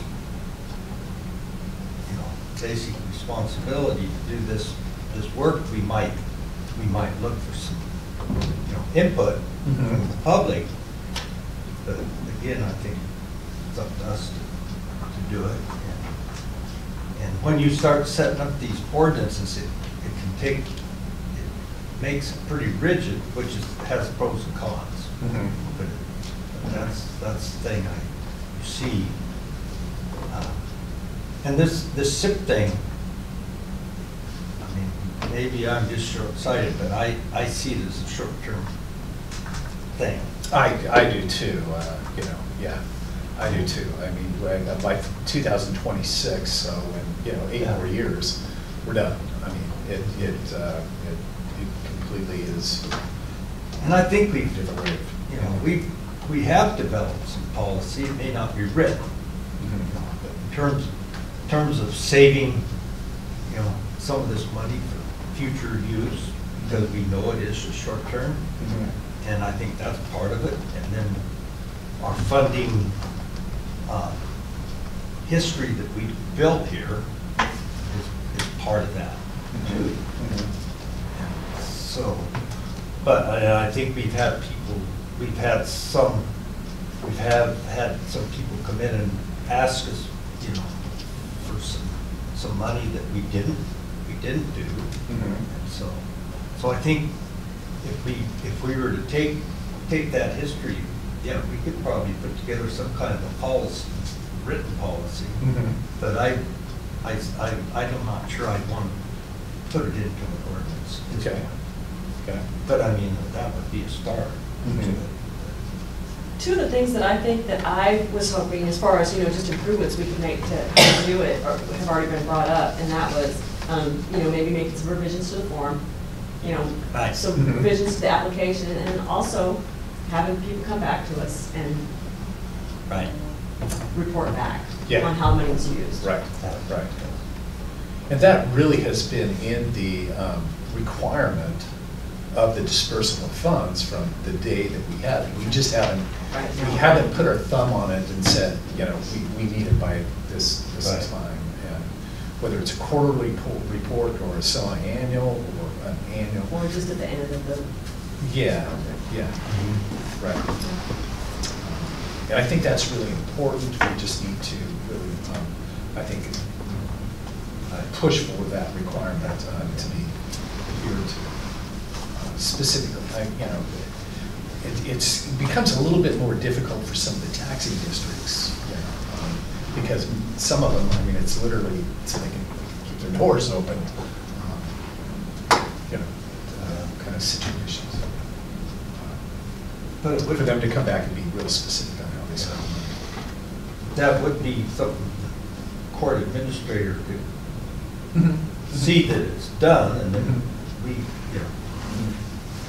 just be part of this Right, schedule.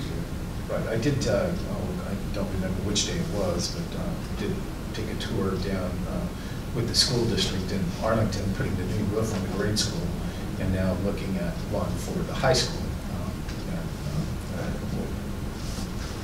Definitely needed, no doubt. Well, we had the big tour of their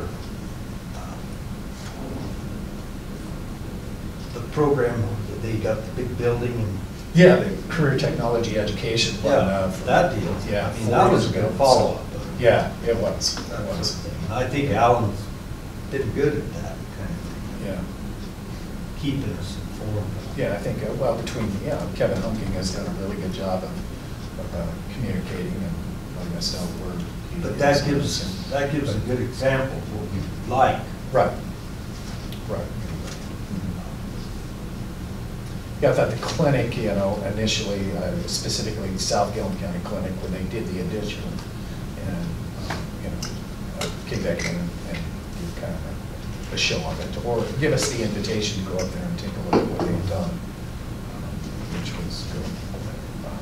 But there should be, I think a written report, Okay. with some, with the numbers to it Mhm. would be good. Yeah. Kind of finalize. Okay. So, okay, yeah, I guess there's some, we kind of talked about maybe one at the end of a project, or some at the end of projects, some maybe on a semi-annual basis, or quarterly, or, let's, for instance, the Condon School District, which would be one that, it's to kind of have their doors open sort of thing. Maybe have them come in semi-annually, give us a rundown, or quarterly. It's hard for, Yeah, different, it seems like. yeah, different each groups one of would them are going to be different. just a little bit different. We had one today that asked for the dispersal of funds, the childcare. How much of our funds are actually going to the building, the new building that they have, and how much of it is, actually operations. My understanding is everything that they get from us is operation funds. Other than the original, I think there's Right. 160,000 that we give them for, right at the end of the project to finish the building. Yeah, and and Jennifer gave us a lot of updates on that. Yeah, As yeah, we were going yeah. through. Right. And that was another good example. Yeah. of it. Right. So that one I kind of see, maybe those people sort of quarterly, the school district, childcare, Condon School District, and then Arlington School District, where they're going to be putting a new roof on at the end of the project. Does that Yeah. sort of make sense? That's where. I think it depends on the entity. Right. Yeah, what the request for the funds were. So, so I think at the time that we go through this during the budget process in determining how those are going to be, I think it would be at that time that we would put Tell that. them we want them to come back. Right. That's a good idea. So maybe what we'll do is we'll go back to like the budget meetings that we had and take a look at just some of the examples that we discussed here, and maybe send out a letter to those entities. Are you okay with that? Yeah. Okay. That sounds good. If I may, I have, for other entities, just a simple grant agreement. It's about 2 pages, and what it does, it says, we're giving you X amount of funds, and it's kind of just a fill in the blank sort of thing. These are the specific purposes for these funds that they can be used for. And then you can enter in when you want them to come back, and then it just has the other legal stuff, like we're not a partner with you or anything like that. We're just giving you these funds for these particular purposes. Would say whether it's a reimbursement type grant or not.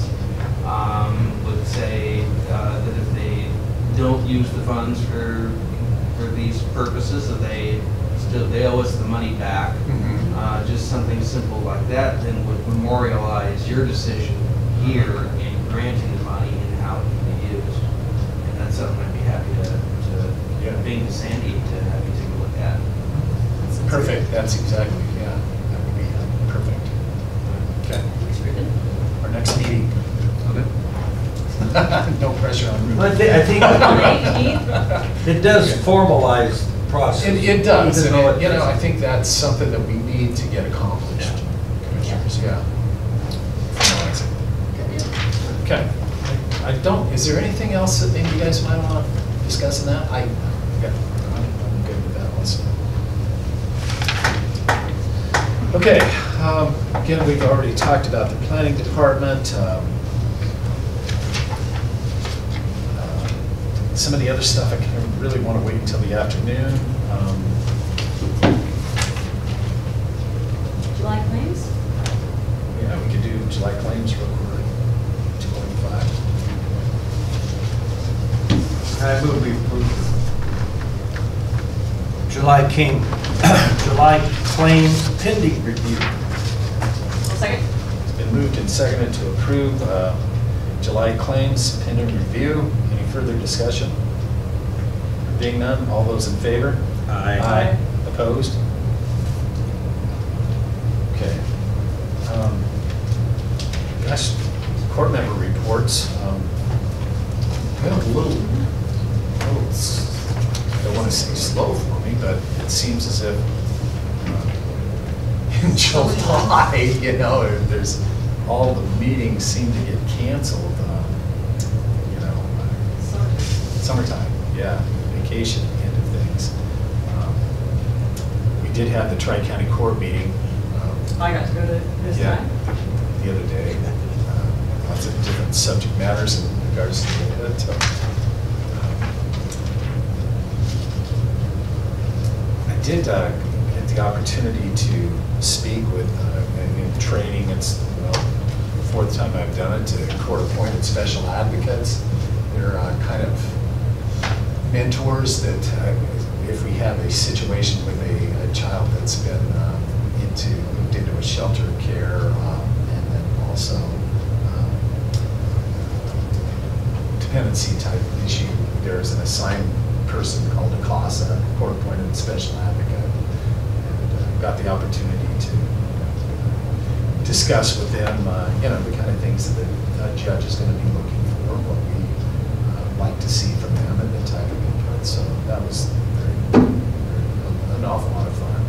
The difficulty of this particular last one that I did, getting to this was the causes were Eloise Mortimer, who's spent many years involved with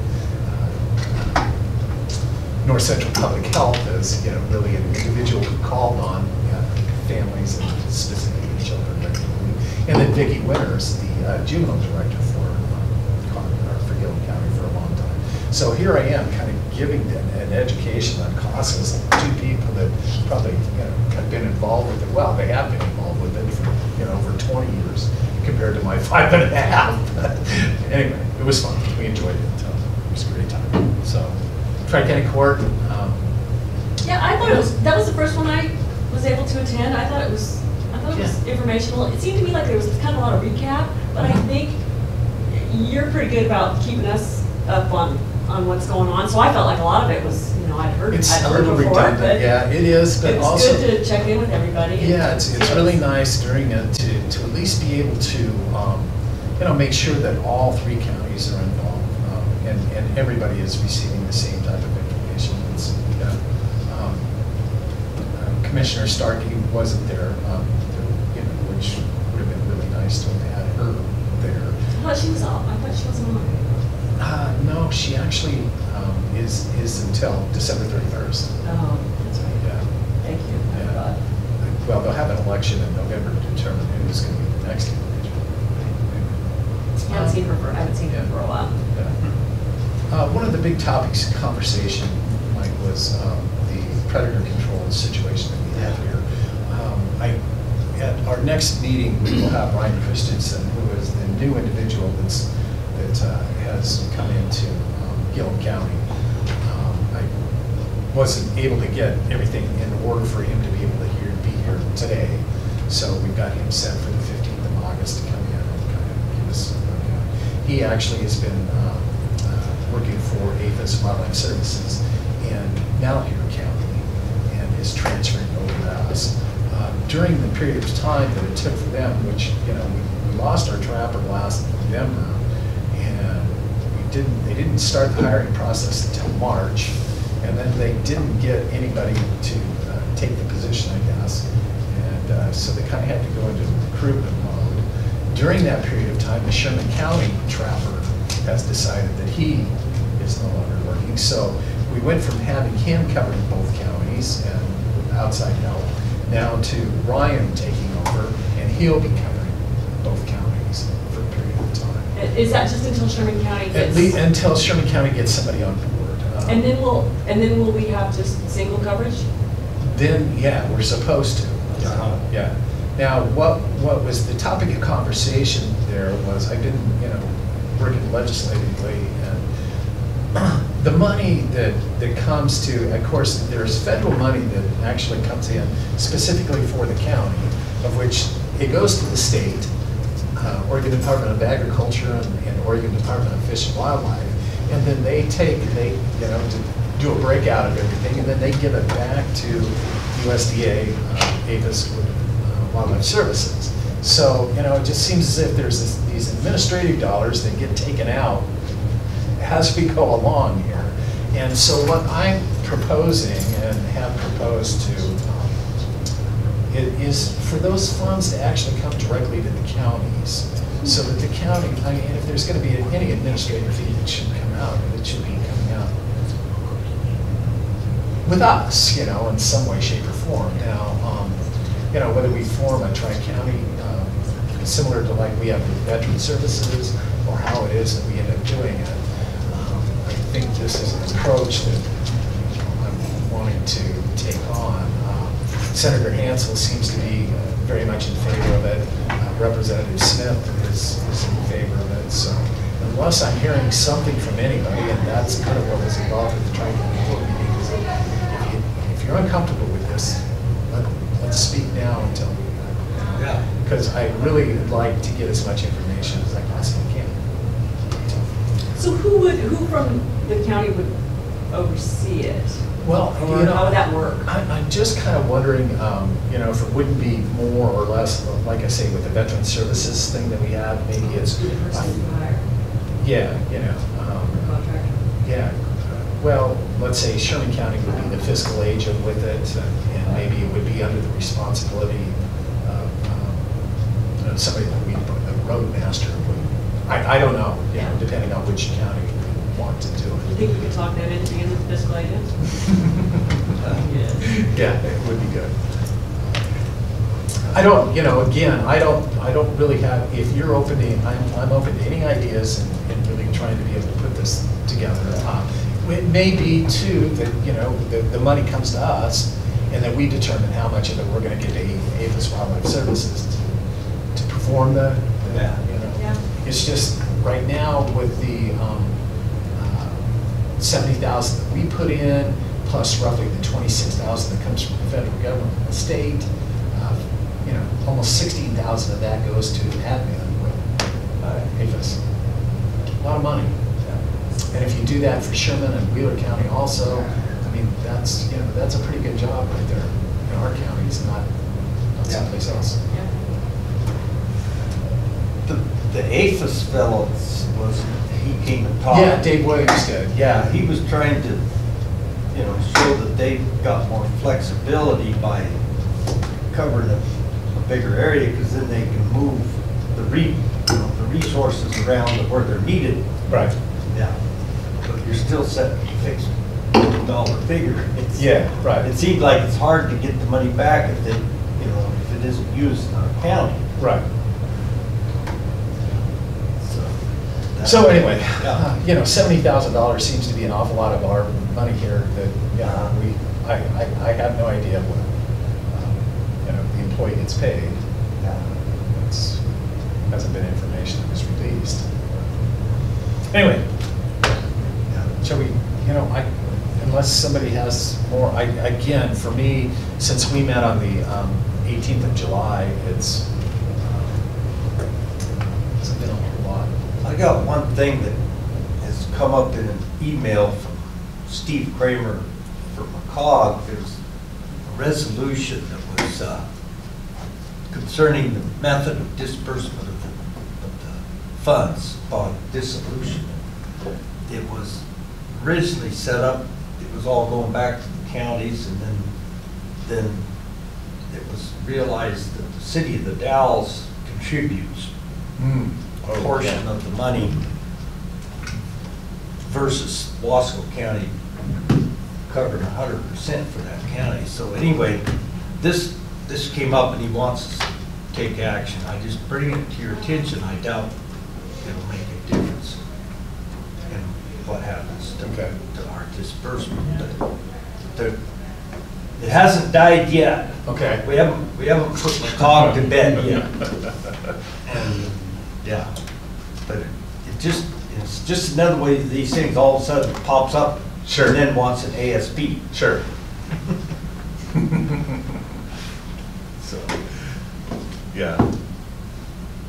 Well, things you know, I have to say, between there was a Frontier Telnet, we also had a Frontier Regional 911 meeting, but there really wasn't anything additional at either one of those particular meetings that, you know, we haven't already had conversations about. So.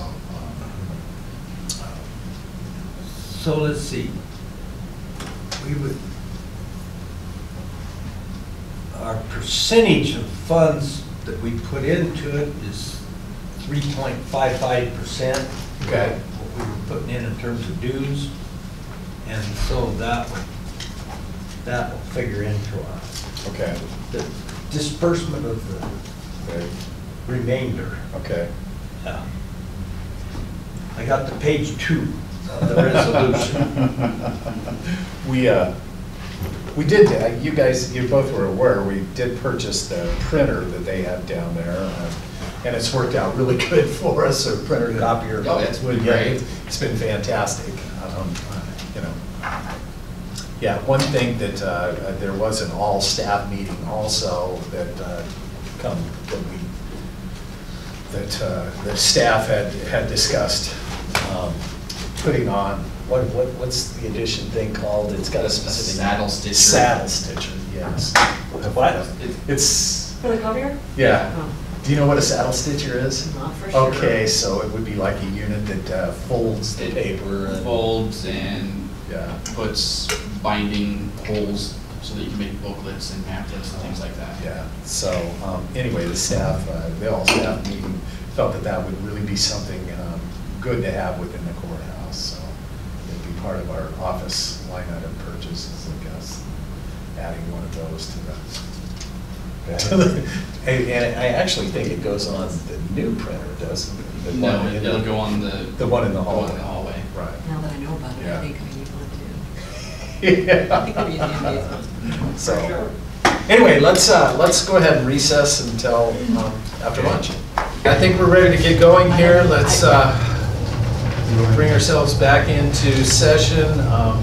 It is, I've got 1 o'clock from lunch recess. This time, I believe we did get copies of the executive session minutes. I assume fairly short. Will we have opportunity to go through them while we in discussion here or towards the end? I don't Or think they- so. It's 6 Oh, pages. I don't think so either. Yeah. Okay, so maybe we'll get to them next week. Okay, next thing we have on the agenda is the Gilliam County Wireless Access Network that we have in Gilliam County. Let's see, what was it Tuesday of last week? Yeah, it was something like Monday, I that. think. Yeah, Monday of last week. Jane Campbell from Lone Rock called the county court and said, wanted to know what was going on with the wireless network that supplies internet service to them out in Lone Rock. Wasn't aware that there was any problem, to be perfectly honest.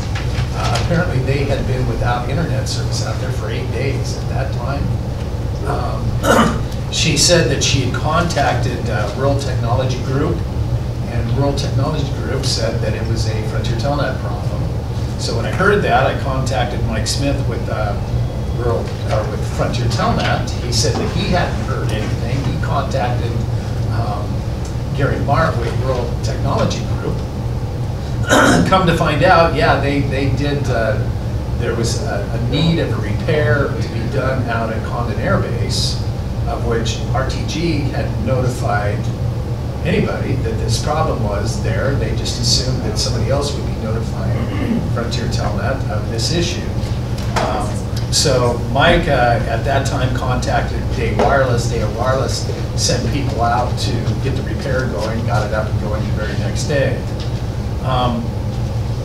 I don't know whether I know Mike's fairly familiar. I'm not sure whether you are, Leslie, but this document right here that we sent out has the different sites at the top where we have what are known as access points. The components and the equipment in those access points is actually owned by the county, and it will send a signal to a piece of equipment that RTG has in the home. For the use of that, RTG gives us $6 a month for every customer that they serve. Okay. So this equipment was put in there in 2011. And it's was not top of the line equipment at the time, number one. Number two, it's like any other technical thing. It is running its life expectancy out right now. I had a conversation with Mike. Wheeler County right now is putting in a whole new infrastructure for their area to supply rural access or access points for entities to be able to use. Sherman County is in the process of doing the same thing to update all of theirs. I'm wondering whether it's something that we might want to do also. I did talk with Mike Smith about it. He had a short conversation with the Day Wireless, and then also as to whether it would be something that we could do, or whether should do it. Day Wireless had said that yeah, it's time to do that. The next thing is that it's time to put in a system that would allow for more than one entity to use it. So let me read just a little bit here. It's a newer version with the ability to provide much more bandwidth and allow for multiple providers to use it. It's right around, he said a rough estimate of around $75,000. And we would still continue with, if we choose, still continue with the $6 per customer, but RTG would no longer have any access to any of this equipment, simply because Frontier Telnet, Day Wireless have run into quite a few problems with RTG going in, making changes to things, which creates problems for other work or other needs. Banks, I think, was a good example. They went in, made some changes, which shut off the banks in Wheeler County, Bank of Eastern Oregon. So they no longer want RTG to have any ability to get in. They would just handle the equipment that's at the house. If there's a problem, they have to contact Frontier Telnet to get it fixed. That way, it kind of sets up a chain of command that apparently is not there now. Now, the next, why I even brought this up, there's discussion with, Columbia Basin Electric wanting to do, fiber to the last barn out there, was the word that they used, which, I don't know where this would be at that time. I don't know how long, what kind of time frame we're thinking about. I just know that the equipment, based on the conversations with Day Wireless, Mike Smith, it's time to begin thinking about updating what we have there and what's being used. In the process of doing that, it would create maybe a little more competition. Questions? Discussion? 75,000. He said that's a rough estimate. Before I have Day Wireless, I didn't want to ask Day Wireless to go in and do all of this without. So Frontier Telnet, you're saying they would have the responsibility of all the towers, and then just RTG would. It would be, receivers at the individual retail. Yeah, individual home. Well, right now, I can certainly tell you that the service is not good. I have lots of issues not having enough speed. Yeah.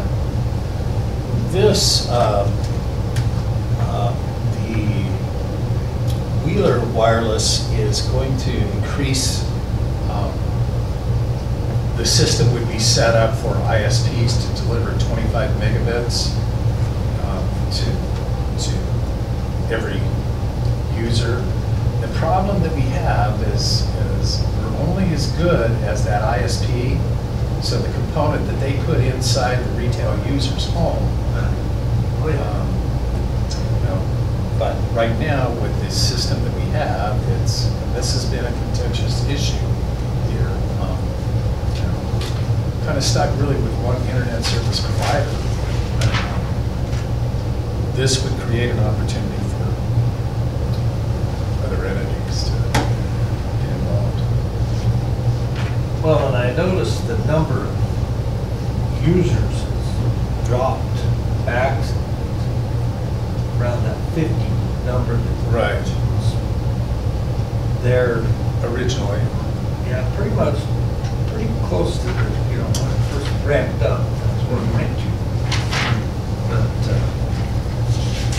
yeah, I mean, and I don't anticipate fiber out there for a few years.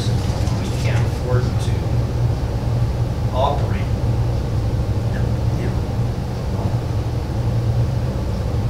I will have to find some other alternative. I mean, this is kind of like a personal conflict in a sense, but I know that I'm not the only one that's using that system and experiencing it. I know that you're not, and, I think it's, to kind of go back a little bit, so before the fiber conversation, began, the first thing that was introduced to me was that Condon Air Base out here was the central hub of virtually all information coming into it and going out, whether it's 911, internet to schools, internet to retail users. So microwave signal into that particular location. It got to the point where it basically hit capacity. It was at 88%, and there just was no more that could be put into it. And fiber was what was discussed as the solution. It was either that or spend a couple $1 million updating all the microwave system. So fiber actually went from the Arlington Hut all the way to Erskine. Once it got into the Sherman County area, that is fiber, then that relieved a lot of capacity issues. In other words, fiber was now supplying the wireless infrastructure in Sherman County. And so that relieved, some out here Condon Air Base. Then now with the Wheeler wireless system that's almost up and operating, all of that information is actually going to Erskine and hitting fiber back and forth. So that really relieved a lot in Condon at the air base out here, which developed a lot more capacity for the abilities for Gilliam County to offer this that we weren't really able to offer before.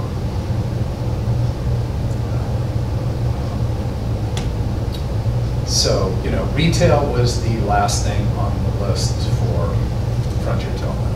I mean, number one was public safety communications. Number two was getting internet service to the schools. Number three was the retail.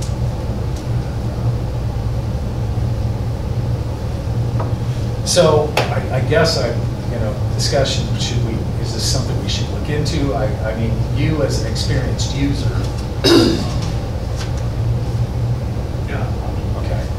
I find, it's just, like I say, I gotta find another alternative if this doesn't improve soon. Yeah. You might be one of the ones that, in the very beginning, once the fiber line gets come in. Now, I don't know what it's, that, whether an internet service provider would jump in almost immediately and being able to get a fiber line run to your home, simply because it's going to be a rock's distance, where it's very going by you. Well, Step out your front door and throw a rock and hit it. But I don't, again, for that, it becomes an ISP.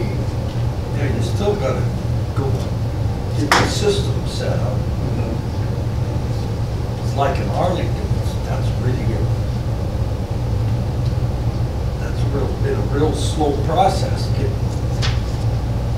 up and running to it. So there's no, I don't see it. I mean, yeah, it could happen faster, but it could be up to 5 years, before I can count them. Did you say something about, they were back down to like 50 users? Yeah. And you look Yeah. at the, It's you look right, at the right in the middle of the chart here, Leslie. This is the first time I've seen one of these. the so. totals down Yeah. here. Oh, okay, thank you. Those numbers, right. And that isn't a very big number. I mean, it's pretty, Well, when you look at it from the other side, put $75,000 into the system. I don't see we put money very well. No. At $6 that's what we get is $6. Yeah. But that's like 51 households. Right, Yeah. right. That's a lot. A lot of people.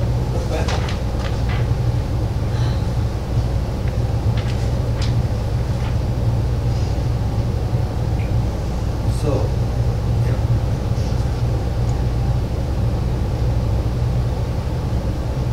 I mean, I wasn't, I had quite a few conversations with Judge Shaw, what the thought process was at that time.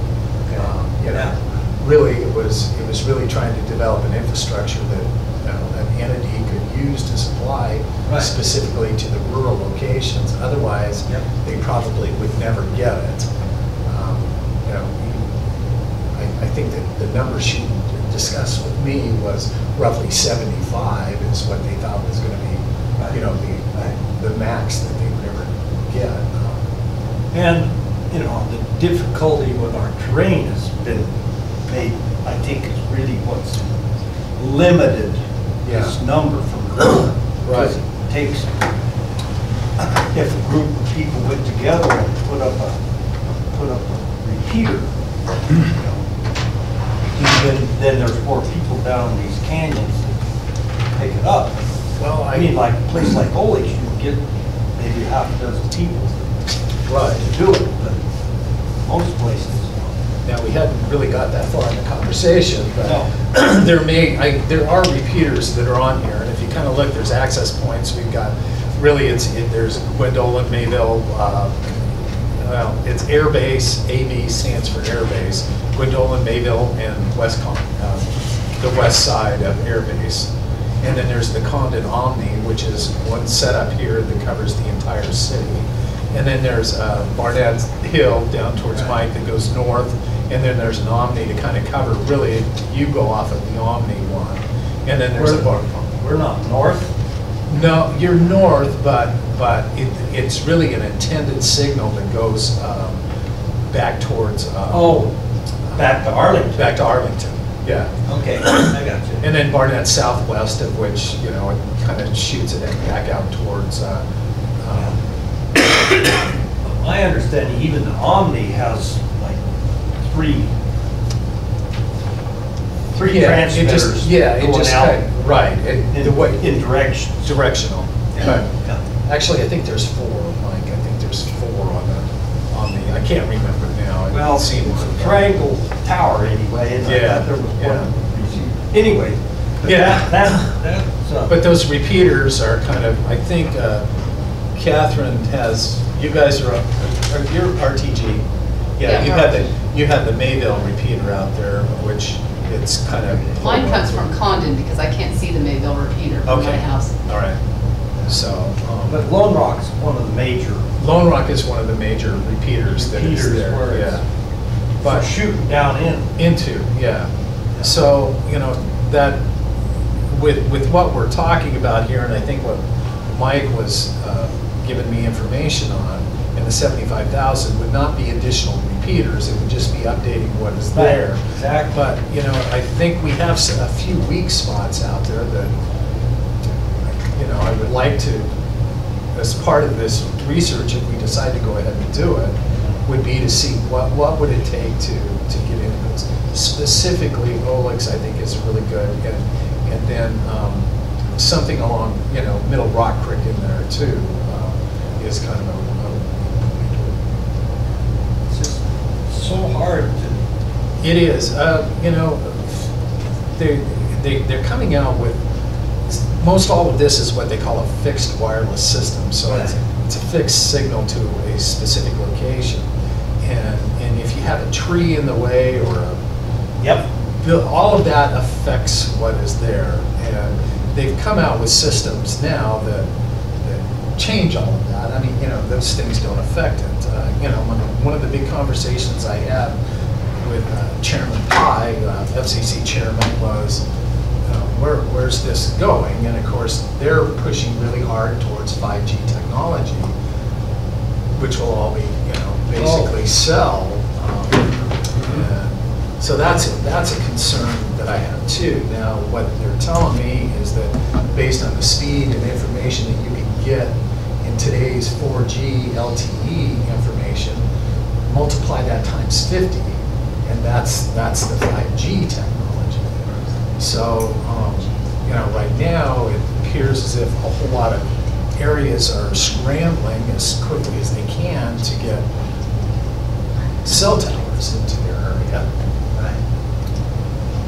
For, you know, that 5G portion of it. So anyway, I kind of want to extend this conversation and bring Chris in because there's another component to this that has really kind of come about. Chris, you want to come on up? And Not we'll really. Okay, all right. I'll just let you maybe answer the You lost me questions 'cause I was like, how are we as we going come here? along. So, yeah. so I'm here for, really on behalf of, as the chairman of the Fair Board now.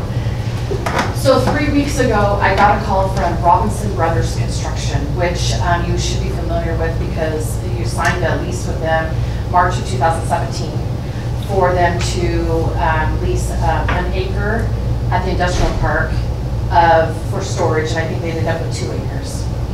And they work for Sale Group, and they're running fiber from, right now they're in the Hermiston area, but they're bringing it all the way from Arlington through Condon to Prineville, all the way down to Reno, Nevada.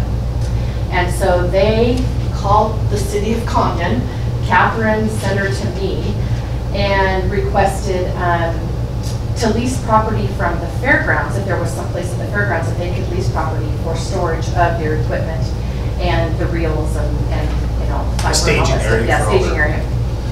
So it just so happened that we had a Fair Board meeting that night after she called me, and so we really talked about it, and we're like, great, you know, this would be great.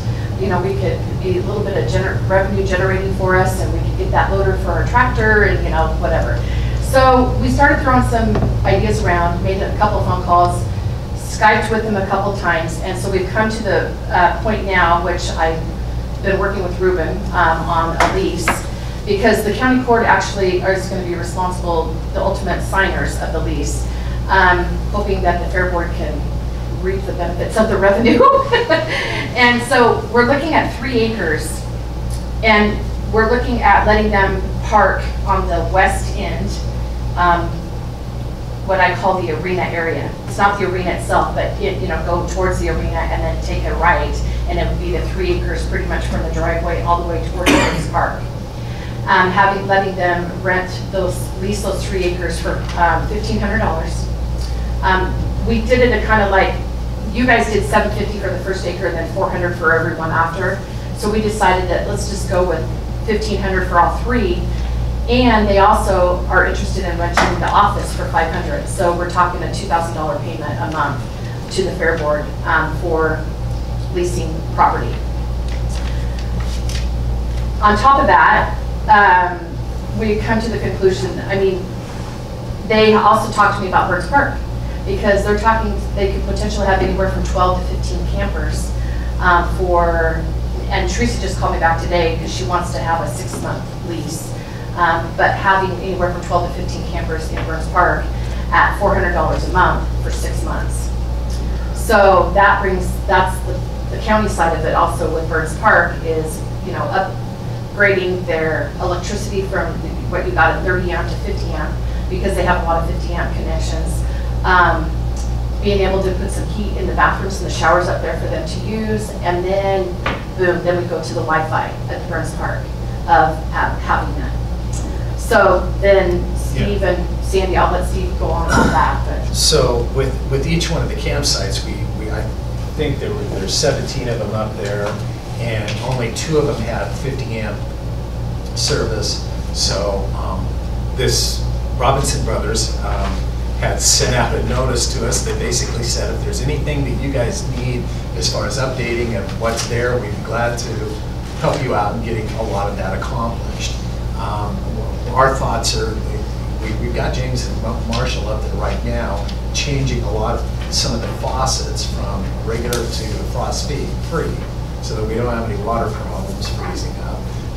We're thinking about talking to Robinson Brothers about doing the changing of the electrical, moving it from 30 amp to 50 amp. We haven't had that conversation yet, because we haven't had the conversation. Now, when I get to Wi-Fi, what is supplied up there is really, it goes from Frontier Telnet to the Arlington HUD to a radio communication out at the airbase into the ESD building. From the ESD building, it is a signal that goes up to the fairgrounds, and it's really just designed to supply for the fair. For the office. For the office. Yeah. The capacity on it is definitely not high enough to take care of having 15 campers or employees that may be watching Netflix, whatever, each and every evening, plus the fact that maybe some of the engineering drawings so on and so forth, that Zayo is going to have to send back and forth out of their office. So I had a conversation with Dave Wireless, asking them, okay, what would it take for us to improve the system up there to where it would supply 100 megabits for, you know, what would be the fairgrounds, Burns Park, and of course, for specifically Zayo's use of this time. The quote on it is $9,810.17. Also, this would be put in an area to where it would cover the museum. So you got to, oops. That's okay. Okay. So it would be really, there would be 3 access points up there for, one kind of in the middle of Burns Park, one kind of in the fairgrounds, actually Peter in the fairgrounds also, and then one over by the museum. After they engineered this whole thing out, they said slots are parking spots 10 and 11, which are these over here. They would be putting a one here and one over here, and those two were going to have difficulties getting any coverage. So the third component would be put here, which would allow it to cover the museum. Yeah, probably more on the restroom.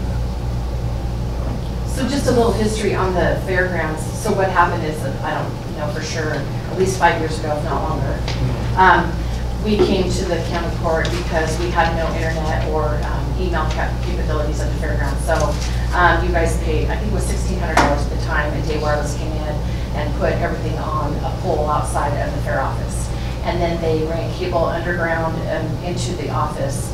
And so there's a wireless router inside the office itself. Well, that's as far as it goes. It's hooked to our PC, and you can get some wireless in that office, but it doesn't go anywhere after that. So if you're in the kitchen area, you're not reaching it. If you're in the beef barn, you're not reaching it. And a little bit what's happened is that the 4-H program is now using iPads, and they're putting a lot of their information into the iPads. Well, they can't do that. They can put stuff in, but they can't download or do anything until they walk into the office and get into the Wi-Fi in the office. There's a lot of kids that come and do presentations and stuff nowadays. They want the Wi-Fi, can't have it. They don't get it in the presentation area, the exhibit station, in that area. And at this point, we don't really have Wi-Fi in there either for any state or government meetings that occur in the kitchen area. That just doesn't go far enough. So that kind of is, would help up there tremendously with these access points, these extra access points. So, yeah, and we're able to, we're going to get, when Chris said $400 a month, that's $400 for each unit that rents up there. The estimate is 15. That's 6 months. Yeah. For Burns Park. The Burns Park. So I think the revenue could justify, at least the updating of the electrical, the updating of the water, even to a certain point, $10,000. 2 months of rental, but we don't normally, I mean, it is from September to September 10th is what I To told March. them that they could potentially come and Right. start in our office. And now she's saying 6 months, so Yeah. is that middle of February? So anyway, this all kind of circles back to the overall project too, in a way, and how we would want to do this. Now, right now, we've talked about strictly laying in the hardware and things like that. We haven't really talked about, are we going to add, is this free internet to those people up there? Because, Wide open. yeah, we'll definitely have to, in some way, shape, or form, get all the way back to the Pittig. And whether that's something that, I had the conversation with French Telnet with and saying, okay, Well, if you're putting in, I mean, if they're paying X number of dollars package, it's not just rent, it would include the Wi-Fi. Sure. Sure. I would say that. And I don't remember what we're renting those spots per night. Well, it's a monthly rate. We have a per night rate and then a monthly rate. And the monthly rate is $400, I think. Is that right? It is 400 per month. It Yeah. used to be 20, but I don't know if it's still that or not. Yeah. I didn't even know it was 400. I thought the last I knew was 300, so you guys must have increased it the last year or so. Well, one of the issues that we run into was competing with the private Yes. park up here. Yeah. We wanted to make sure that, we were, and he needed to increase. So it's $30 per night or 400 per month for those parking spots. For what? For a camper spot. There? Yeah, At Burns Park.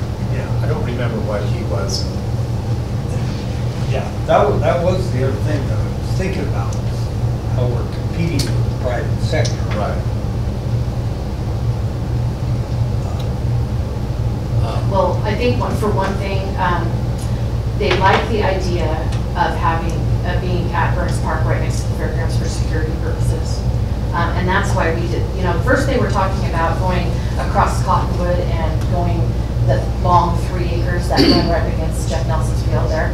And so Gary said, it'd be better if they went into that arena area and, went over there a little bit more secure. And so they like that idea and are all for going inside there. Because then when they park up here, then their Burns Park is right down here.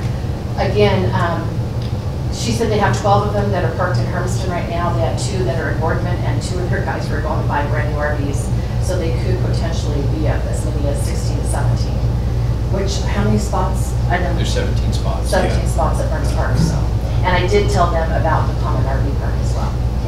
And I did tell them that it does have it does have laundromat services up there and everything, so.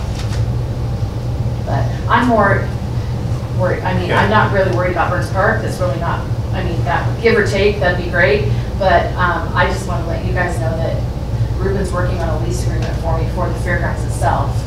And as soon as he gets that done, then we'll be sending it out because we potentially, I'm looking at Ruben going, hey, the 15th gonna work? August 15th, that's the next county court meeting, right? 15th? I think it's the 15th. 15th? 15th. Yeah. I better get my day right. Yeah. So, so so I'm working with them on that. We already had one done a year and a half ago, so it hasn't been too much work for him, I hope. The lease is almost done. It's Yeah. just, figuring out a few little details on the specific area that they're going to be using and then office. And they were, and she did talk about needing a supply of water, which I did refer her back to the city of Condon. I said, you can call Catherine about that, because they got fire hydrants and tanks and stuff around, so I'm not sure how that works, but. I haven't heard from them. You haven't heard from them, okay. So, At one time, we also talked about the fairgrounds being a center for the, we have emergency type, and we have a lot of people come in, that we were going to have that for a command center. yes, and that's still true. And not only, and I'm glad you brought that up, because the Wi-Fi, again, with the access points, that is for unification center for the school if we have an active shooter in the schools. And so we have designated the fairgrounds as a reunification center, which, kind of, sort of. We don't want a lot of people to know that, but anyhow, it has, good access through it and everything. But it would be great because if we had to set up there for that, then the school would need, they'd be bringing their laptops and popping those open to get all their kids' information and stuff like that, so, yeah.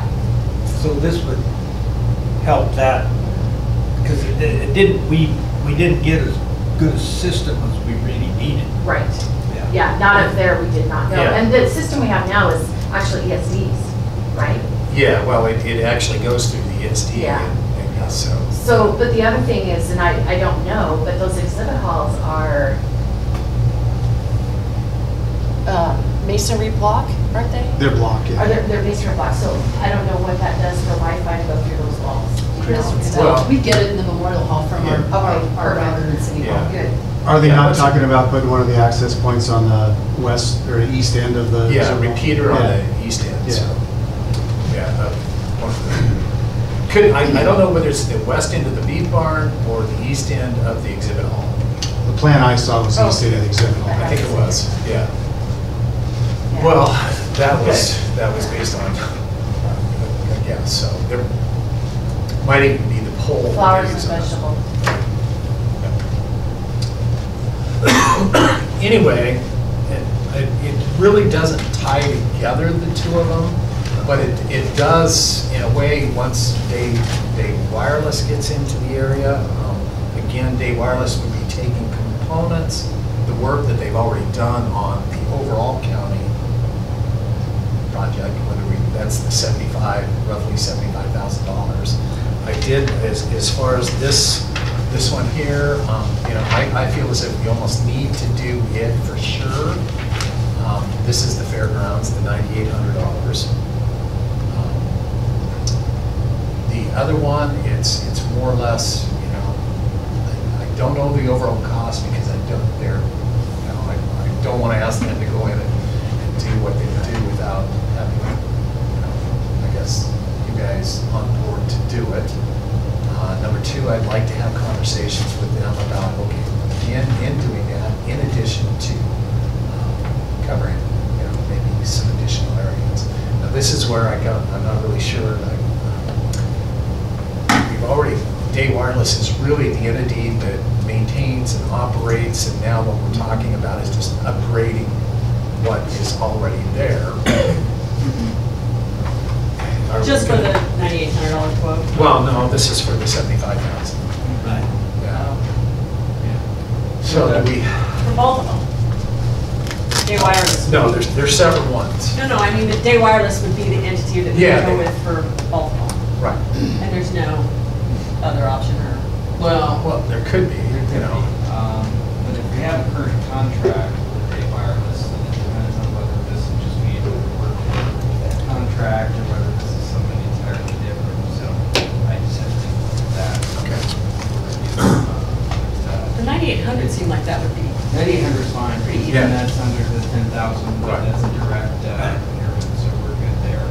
It's just whether we can piggyback the $75,000 project under our existing relationship with Day. I would. Yeah, and I think in Sherman County is, all of this is, they're going to be looking at the same thing. So, they may have already talked to me a little bit, I'm not really sure what they have. They haven't, and, Okay. yeah, what I'm hopeful is that then it would fall under the existing contract we have with Day. Yeah. And I just can't answer that without looking at that contract. So I don't know for sure what kind of this $75,000 deal I'm talking about, who's going to be taking care of the equipment on the towers, or what kind of an agreement, because like the tower on Barnett is the county's. Right. And then some of these other towers, Frontier Telnet, I'm not sure what we got. Well, Put down in writing on this, I Yeah. can't remember. so, yeah, and, some of that is pretty questionable to me on what was originally done. But that's kind of where this list sort of come from, was really trying to get it focused on what separates. So the tower out at Air Base is actually owned by Frontier Telnet. Right. But there are some components on the tower that are owned by the county.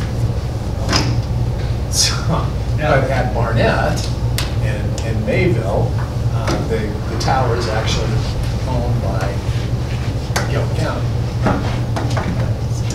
But, so on some of those locations, like you've got Laney's out there, of which Frontier Telnet is actually paying the landowner. No, I guess it's us. Yeah, it's for $40 worth of internet service for free. Now, the airbase out here gets a monthly payment that goes to Johnson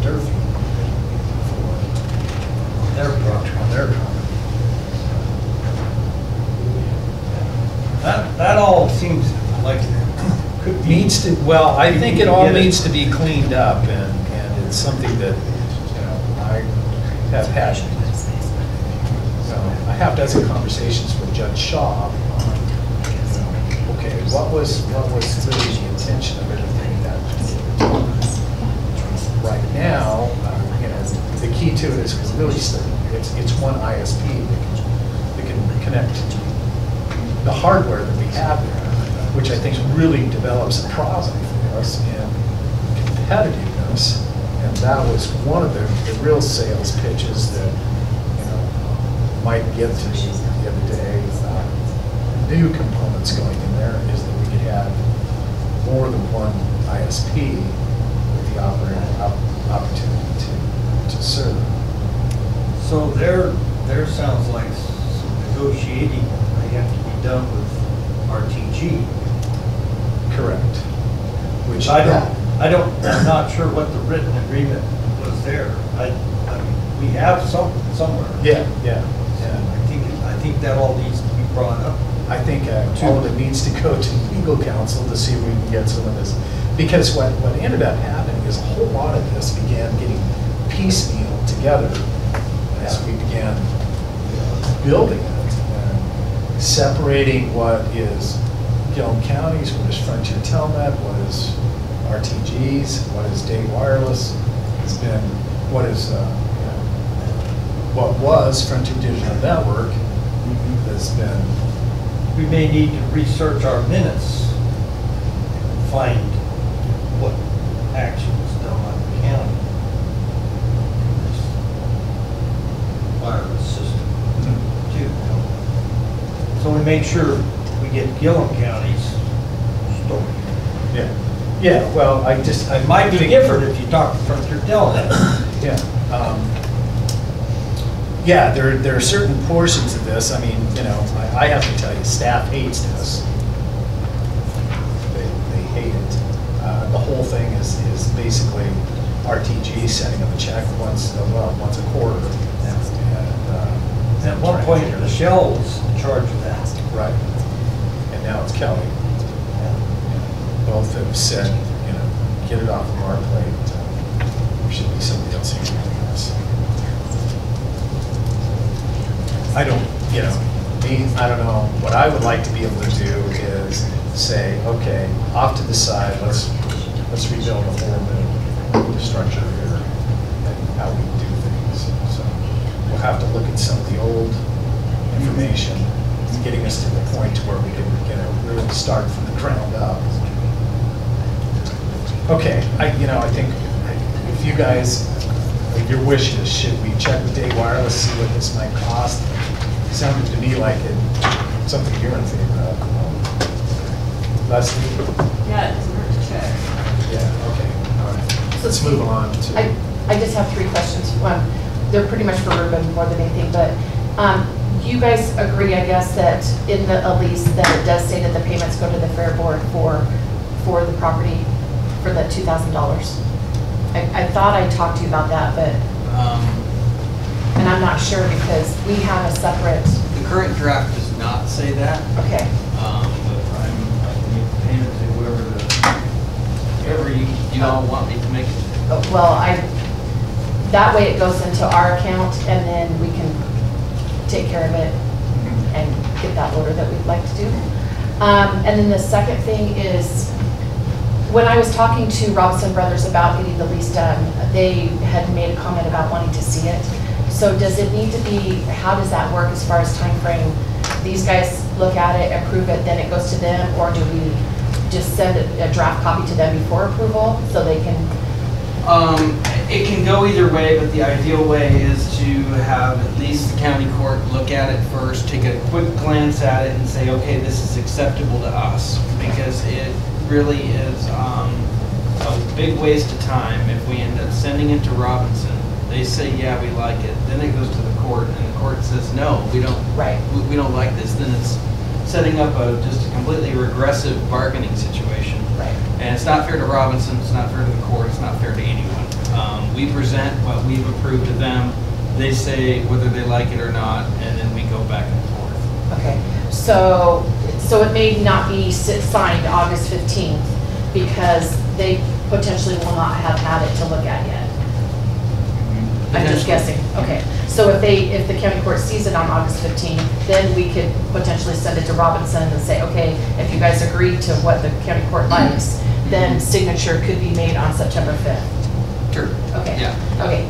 And the other thing too I wanted to bring up about Burns Park was that when I did talk to Teresa from Robinson Brothers last time, she was giving me these numbers of anywhere from the 14 to 17, for camping. But the one thing I did ask her, and I think I told you guys, that each individual is responsible to make their own reservation. Their employees are responsible. They don't come in and make reservations for 15 spots. It's their employees that make their own reservations. So their employees have their choice of where they want to stay. And right now, I think there's been 3 at least made with Teresa and. Right. So Robinson, Right. Basically Teresa and the Right. 2 head guys have made their spots, which Right. they want those Right. 9, 10, 11, the ones that are off by themselves. Right.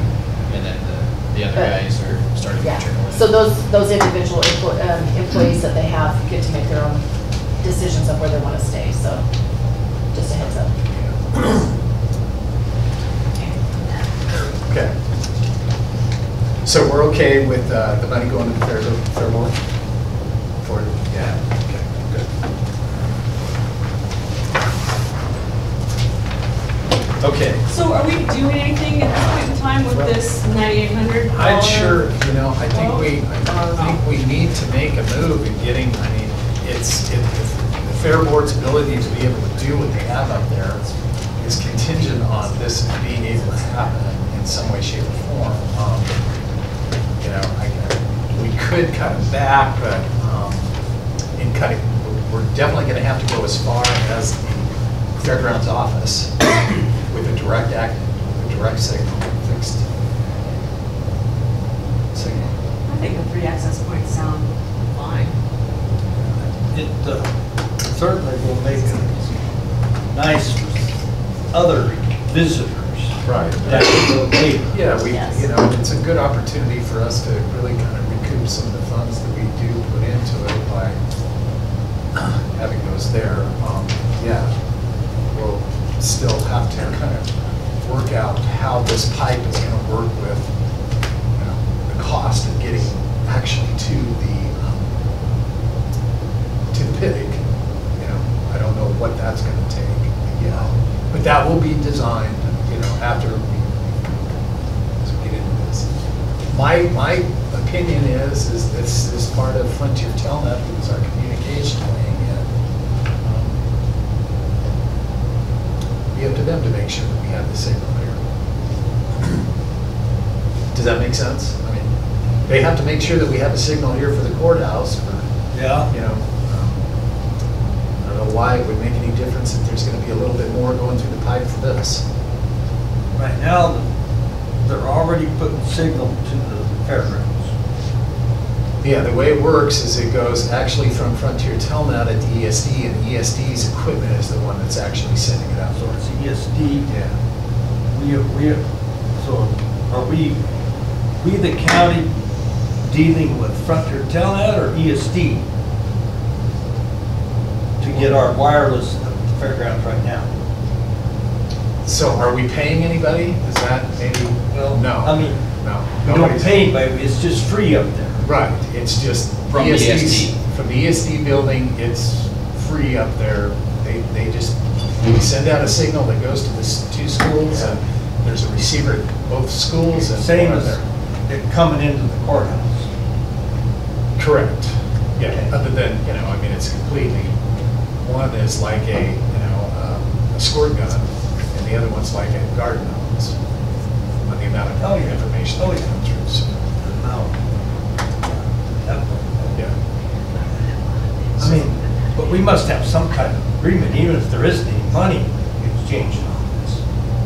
We do have an agreement with ESD it's our maintenance and whatever agreement that we give them, 27,000 a year, something like that. But now, since we're going for so much more, Their equipment couldn't send out that kind of, so we're bypassing them on so this. we'll be bypassing. Exactly, yeah.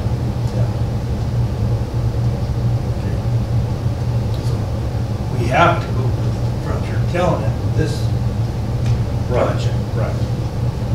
Yeah, through that. Until such time as the area of fiber Right. up to the fairgrounds, or string one to the fairgrounds. Yeah, that's not part of the, we're strung to both of the schools, the fire hall, the ESD building, and the courthouse. Okay. What about the telephone company? Are they putting fiber to the fairgrounds? No, I talked to them and said, you know, what do you guys want to do? You know, I need to hear something. And they said, you know, the only thing that we might do in the future would be put fiber up there, but that's not in our plans this time. So that's the telephone? But that's the telephone company. I offered them the ability to, and I said, okay, maybe in the future, this is what I said, that if you guys decide, they've discussed wireless over in Wheeler County and tapping into the wireless system over there. And I said, if you guys end up maybe going that direction, maybe this is something you would want to purchase this equipment from us and begin supplying it yourself. I said, I'm open to all kinds of discussions to see what we can do to get, because I really do not want to be in the collections of $6 per customer. We're not really good internet. Gilliam County is not. Want to be in the ISP business? Yeah, no. It's, Frontier Tele But we has a- wouldn't necessarily be, if we had fiber, if we had their fiber up to the fairgrounds and then we went from there, we still- wouldn't need, we'd still need most of this system. We would, yeah. Yeah. The only thing that we probably wouldn't need would be the component that sends the signal from the ESD building. Yeah. Which, it seems like, it seems like we should be using fiber up there. It wasn't, I'm really surprised that we don't have fiber going up there like it's going everywhere else in town. We do. That, I guess I assumed that we were getting fiber. That's all the choice of home telephone.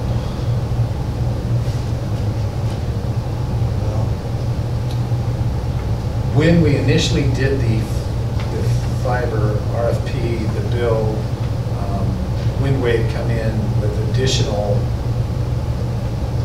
access points, and that was not part of what was discussed. Simply because, Mike, what goes on up at the fairgrounds, what's there today is probably enough to take care of what they use regularly.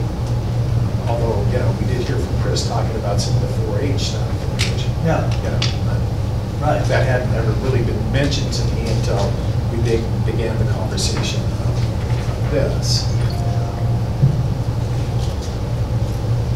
Well, it does seem like, maybe we need to look at it a little broader, a little outside the box kind of thing. Yeah, you go out and have some kind of, start having more events or something up there, like it sounds like they'd like now, you get a lot more people wanting to use that Wi-Fi system. Yeah. So, that makes sense. We know this upgrade's only good for so many years. Yeah, it's like any hardware tied around technology. 3 to 7 years is pretty much. I don't know how often. I've had my cell phone for 4 years, and they keep telling me about updating. So which part of this is the ESD part? None of it. None of this. So this new one ESD is not involved. What's that? The ESD would not be involved in this new internet system Right. I'm not catching. The ESD wouldn't have anything to do with this. Okay, but well, you were saying the signal coming from the ESD building. Right. Yeah, but it's, the equipment that's gonna be there to send the signal up there, it's on this pole. No, it's already at the ESD building now. Oh, Okay, and it's owned by Frontier Teleman. okay. So all we're worried about is just Right. stuff that's up there. Right, Okay, to receive virtually everything. okay. Because if we're paying, But if we got, add additions down here to get it up there. the point I'm trying to make is all of it that I was making at that time is if we got fiber up there, all of this would probably still be necessary. The only thing that wouldn't be That's what I necessary, was- yeah, is the component at the ESD building that's sending the information up, Which isn't ours, so which isn't ours. Okay. So, that I missed. yeah. Well, I didn't, probably didn't do a good job of I explaining. thought that cost was included in this. Okay. So we go ahead with this. Okay. Okay, yeah, I think consensus is good enough on this. So we'll move forward on that.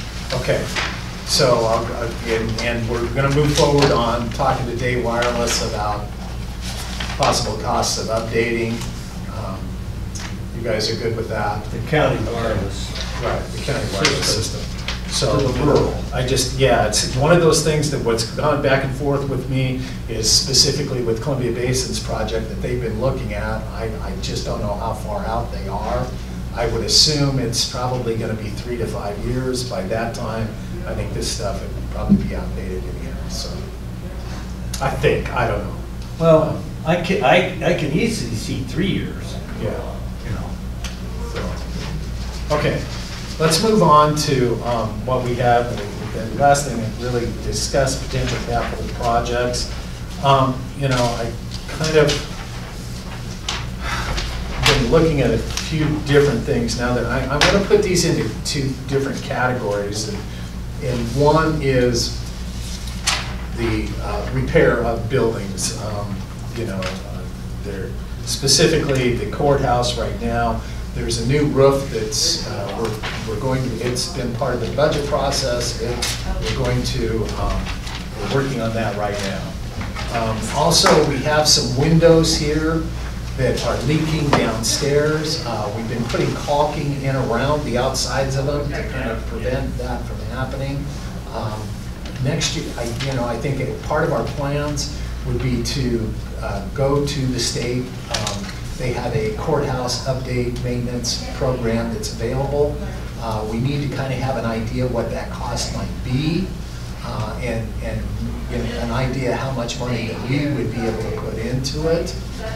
I know all of that's kind of weird, but that's the way this it goes through AOC, and I think Mike's familiar with it. So what I guess I'm throwing out to you guys, I think those are 2 things. The roof is on the way. I have had staff meetings with elected officials and the judge's staff, or the county court staff, and then also all staff, everybody within the courthouse, and asking them, okay, what kind of improvements are we looking at the building? And about the only thing that ever really come up was windows. So something for us to think about, at least in kind of future planning in the next couple of years.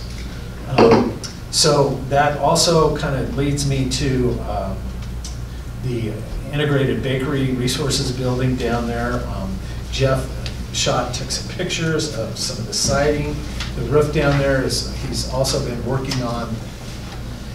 So the roof that is there was an opinion that this was still under warranty, and we're trying to find, of course, it's like anything else, the company that did the warranty is no longer around, and we're trying to figure out who may have picked all of that stuff up.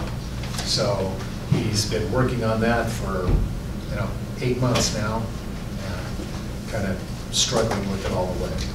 We have the IBR building, the siding. This is the stucco. He kind of sent along a sort of a breakdown of how we got to that particular point. maybe some solutions to it. If it's even, if it's something that we want to get worrying about dealing with. I think Jeff even had mentioned the fact that maybe throwing a good solid coat of paint on it, like all the way down, tearing it off, and starting anew.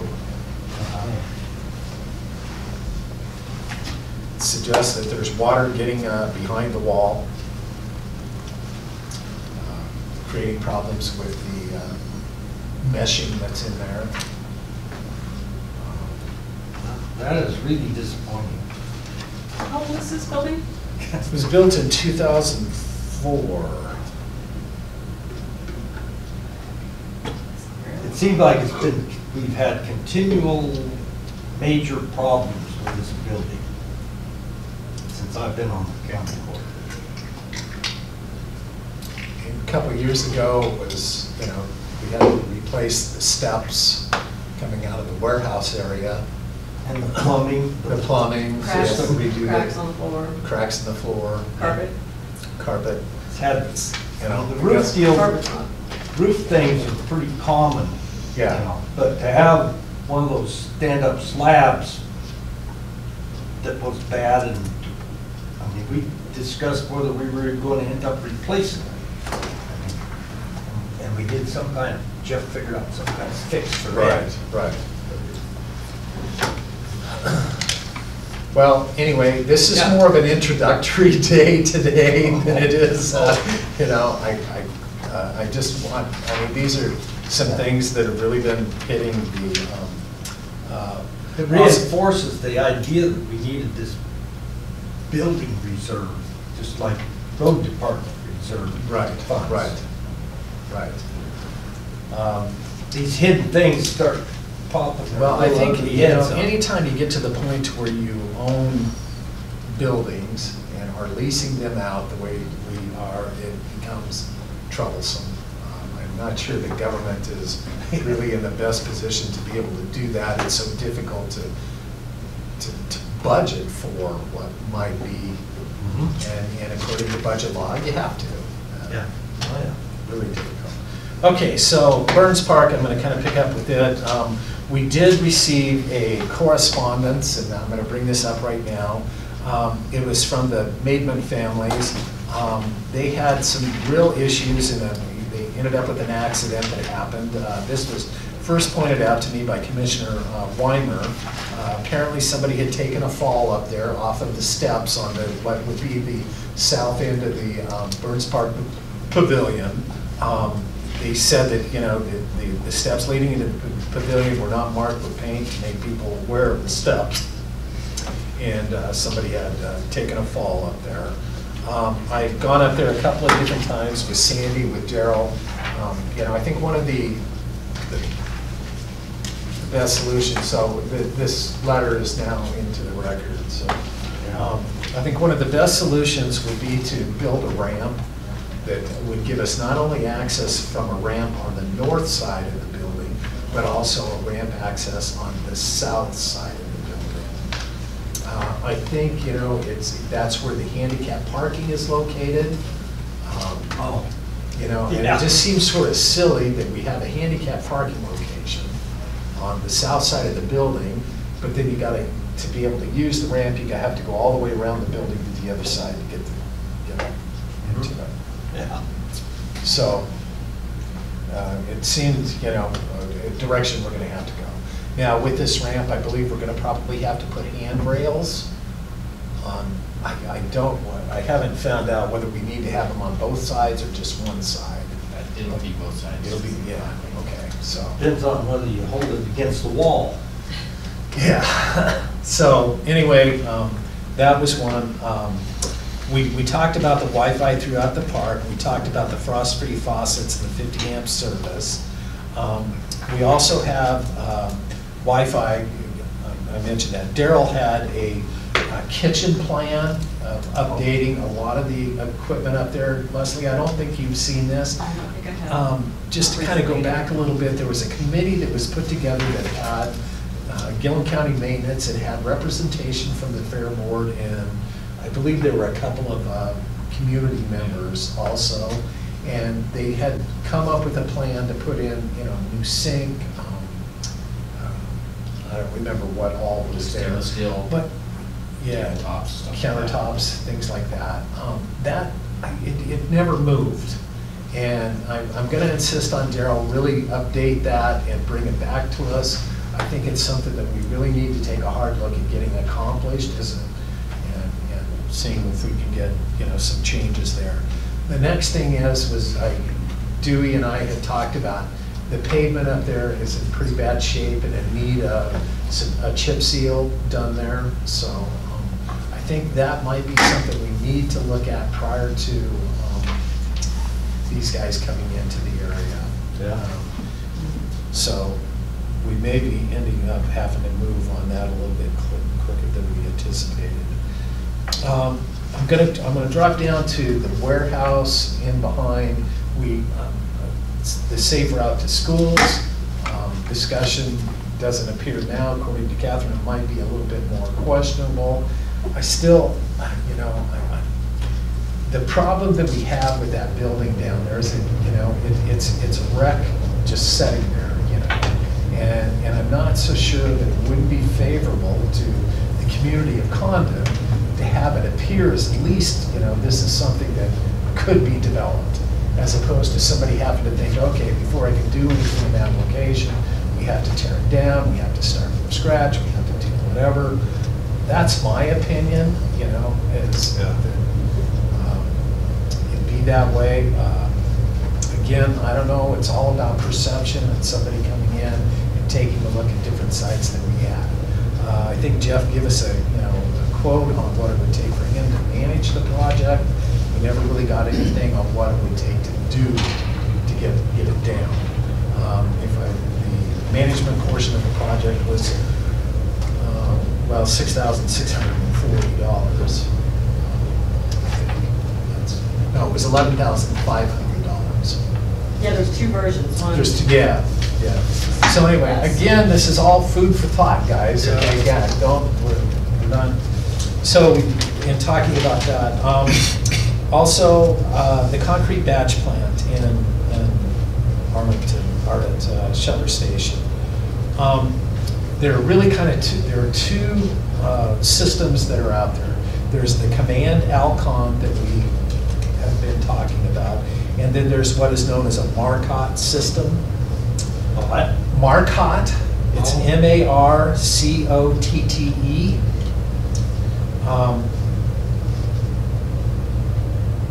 Command Alcon has about 95% of the business, batch plant business.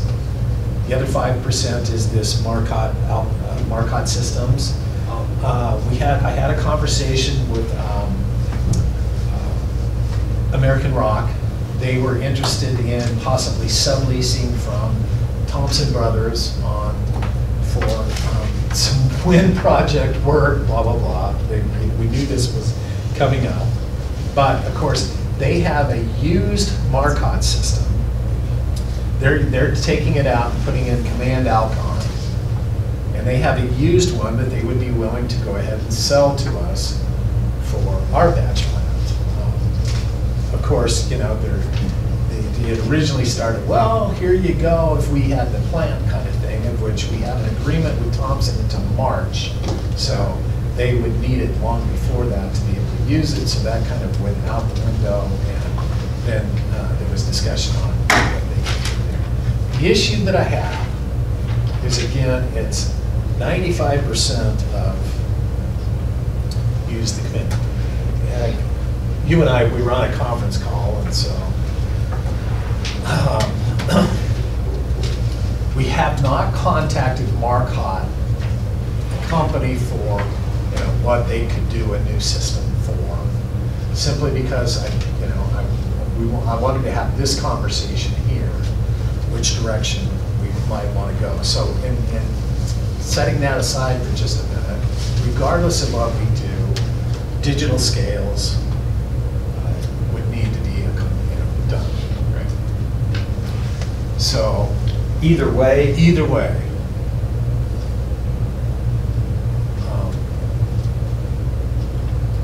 So that's where it gets just a little bit more complicated.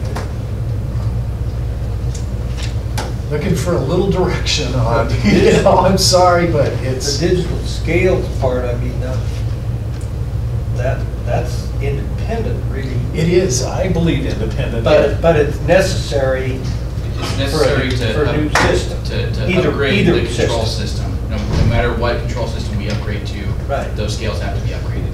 Yeah. And the analog still has value, which is kind of surprising. Yeah, yeah. I don't, But, and, yeah, this 5% deal, well, it becomes a little bit concerning. Don't get me wrong, I still think that we should, go out. It's, the quote that they give us was roughly $35,000 right, to put in the command Alcon system. So I think we should definitely be checking with both, but it does concern me a little bit where, people who use these systems, and the ones who might be interested in leasing from us in the future, are wanting to go with command Alcon. yeah. Right. So, had the conversation with Hood River Sand and Gravel, Goodell's Concrete, to see what they had available and see if there was what to do. This was at a time that we found out our system was not working very well, so it was get on the phone and what's there.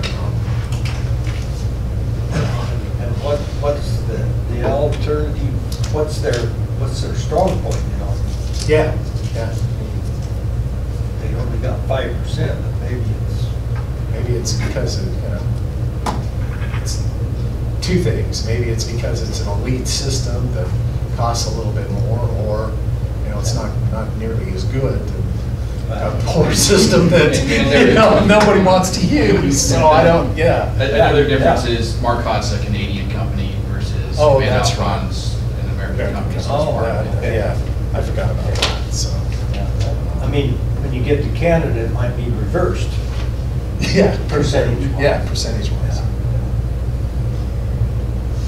That really, I mean, that would help me in deciding why. Yeah. Well, I would really be leaning strongly towards that 95% company. Mhm. I mean, since it's so out of balance, if they were, 45, 55, 35, 60s, but this is almost. Yeah. It's almost a sole source. Almost. So close. The only thing that, in my opinion, didn't really make it sole source kind of situation was we had the opportunity to get the U system from American Rock. Yeah. That just sort of flipped me a little bit to where it was like, okay, now maybe this might be a get by. a get by. Yeah. So, I mean, the service is probably as critical as anything to us, because when these plants are operating, they can't have downtime when you're pouring windmills. Mhm. So if you can get instant service out of one of them versus the other, that to me is worth big bucks. we did reach out to the service guy, but we haven't heard anything back from Greg. He was very gung-ho and gave me a bunch of information, and I haven't heard back from him. Yeah. I mean, so that is probably a point, is that Command Alcon doesn't do the service, it's contracted providers. Somebody else Yeah. does the service, yeah. But do we find that we can get that service more readily for that system Right. versus the other? What are you more likely to be able to find somebody that knows how to work on that system? Yeah, that's probably could be the case too. But just a little bit of that kind of research. Well, it appears, this Greg Jolson appears to be it's the guru only in this name part of the that we have country. heard, Yeah. as far as somebody who, Greg Jolson, he works for a company called Keithley Electric, and it appears that, everybody that we talk to he was the guy. Yeah. He services these systems all over the West. Yeah, Yeah. that's kind of scary too, but you don't have any choice. Well, That's the case. I think that was the first question I asked him was, what happens if you get sick? Yeah.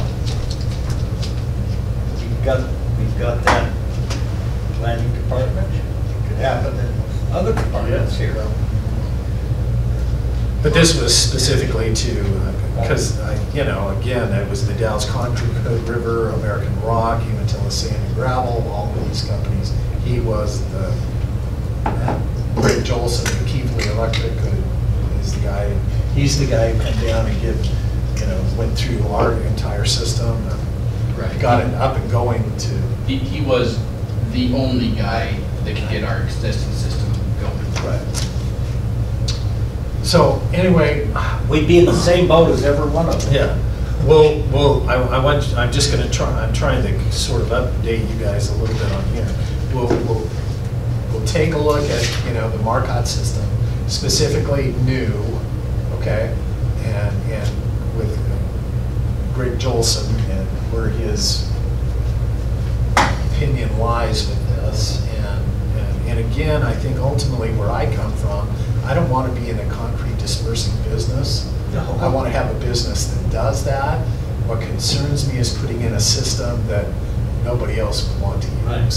Okay. So that's my concern. Yeah, okay. Which I think is the best approach here, is what's the best system for the county, not necessarily, very many other factors, what's gonna make the plan work. Right. And that was why American Rock was changing out this system and offering us the old one, is they were trying to get all their plants on this same system so their operators could move from plant to plant and know what they're doing right away. Yeah. Well, and we may be in that boat of having different operators coming through too. Yeah. Anyway, this is another one of those like owning a building, we own Yep. this down there and it's Yep. like, Yep. I don't like being in that. Yeah, I just as soon get it out into the private sector and let them start worrying about it. I do know that the next time we do have a contract, in some way, shape, or form, when there are service level updates or service, when we have some sort of service agreement, the next entity, in there is making sure that the components, at least technologically wise, are being updated all the time. Software, whatever. Definitely want to have that in the agreement, because this last one, it was 10 years of doing nothing with it. Right. Well, and even if we had to pay, percentages of those updates, even the updates got to be responsibility. The users are going to be more tuned with. Yeah, than what we are.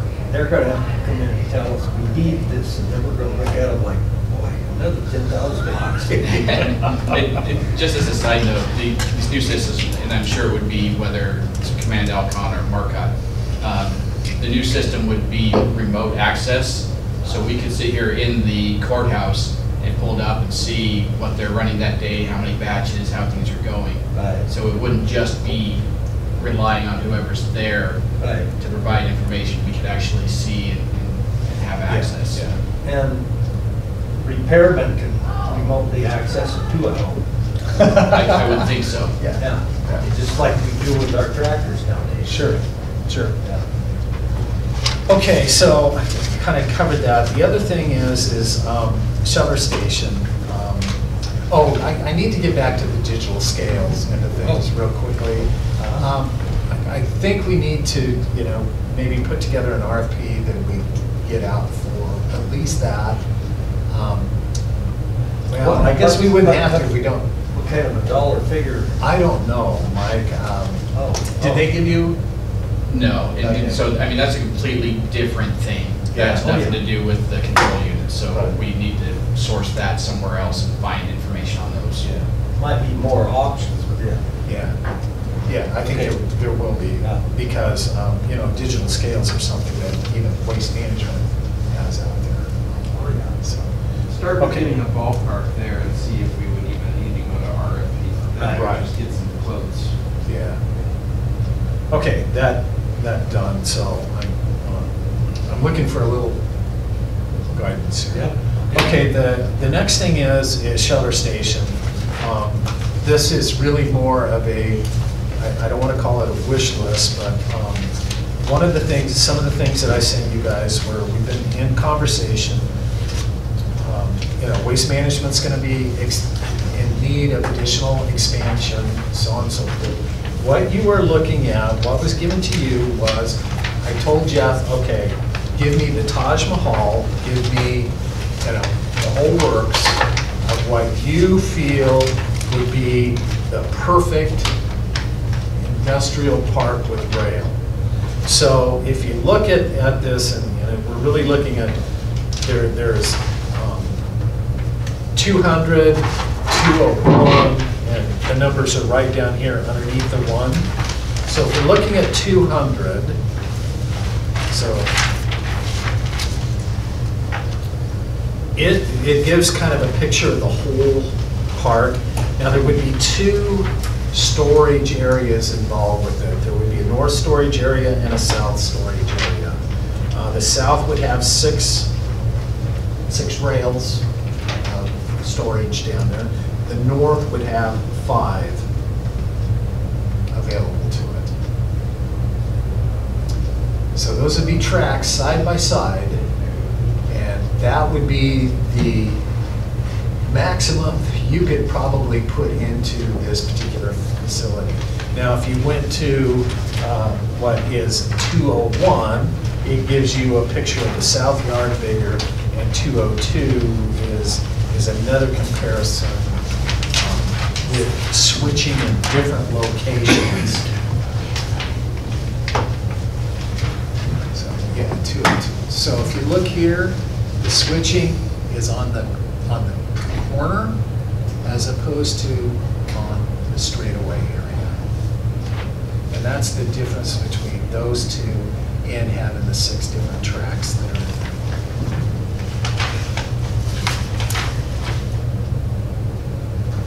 Okay, so there's 2 different options on the south. On the south end.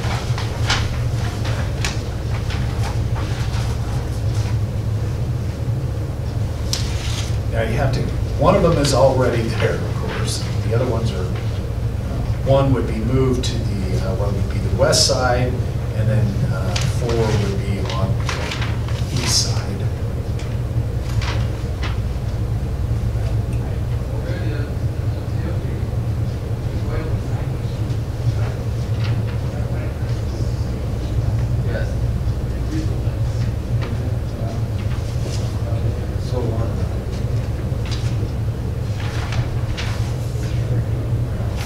Number 3 is what would be the north tracks, the north layout. So where's the UP, that's ground that they own? That would be on the north side. So the existing track that is there now would be the one closest to the bottom of your chart, or of the plan here. The bottom one would be is the existing, or excuse me, the existing, this whole thing would be in the new area. The gray line. The existing is the gray, the light gray line over here. Gray line there, and then you got 2 gray lines on the main other line. the main and lines. then the UP siding, Right. and then their ground they own goes beyond that. That's toward back to the east. Yeah. But that doesn't show in this picture. Not very well, to be perfectly honest, yeah.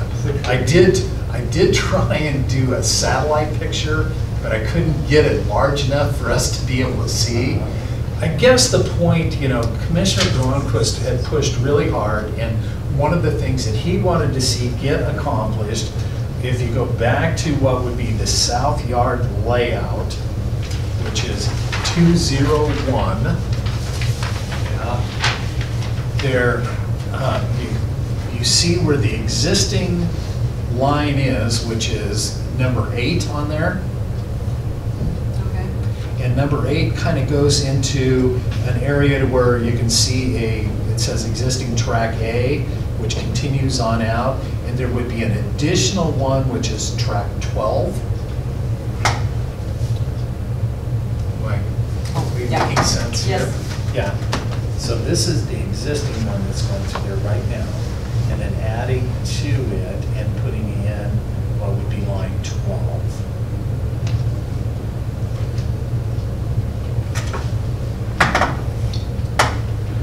No, I didn't, the reason why I decided that it was best to go ahead and do it this way is that, okay, do we want to see, and, you know, we don't know what's going to happen there in the future. Is this something that as we begin planning this, that we take into incorporate what would be this completely finished project?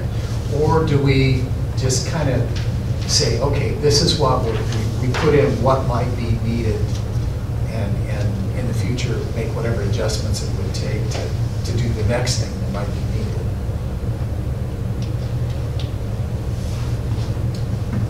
When you take, you know, there's a lot of switches in here, but the way the line, the way the line would go, I mean, we wouldn't put in those switches immediately, but we might, you know, want to make sure that the base and everything else that would be underneath, the base rock, all of those things that are there, we might want to make sure that that's there rather than have to tear everything apart to be able to put it in.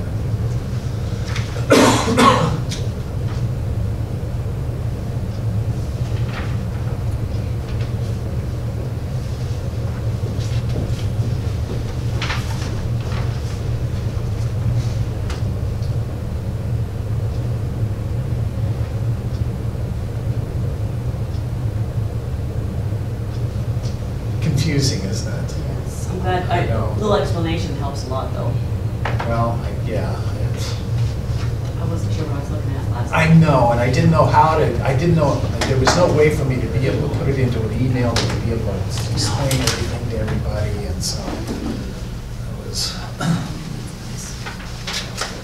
Yeah. Remove 580 feet. Yeah, Of the existing of the existing to be able to Yeah. make the adjustments. 5. So that they can get back to the main line. Right. But if you take a look at it, it seems to me like it was, yeah, that was the.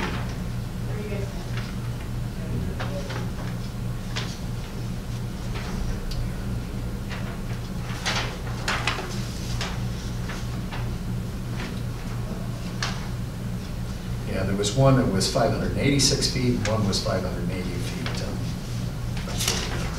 There's two pieces being removed. Well, Just one. yeah, the it two was, lines. yeah, the south But yard. it is a demolition. It is a demolition. Yeah, that's a lot of, But you can see why it's like, okay, I Why you need believe, to- I believe we need to add an additional rail down there. I think Commissioner Gronquist felt that way. It's Yeah. something we talked about on quite a few different occasions. right. We still haven't, the north property, and that was another reasoning for separating it out, because we don't know whether that property is going to be available to us or not. You know, I have probably made a half dozen phone calls with no response whatsoever coming back my way, which is a little disturbing, but. But didn't somebody tell us during this meeting when we were tearing down the elevators that, oh, we shouldn't have any problem getting Yeah. that property? Yep. Yeah, well, and also then I heard at some point in time that maybe we didn't even need the property, that they just let us use it or do what we Oh, want. yeah, but that's, Yeah. yeah. I'm not- let us I use know, it you and were start right, I've heard driving. the same Yeah. thing too, so. So, you know, virtually that property is what would be in the north end of this layout.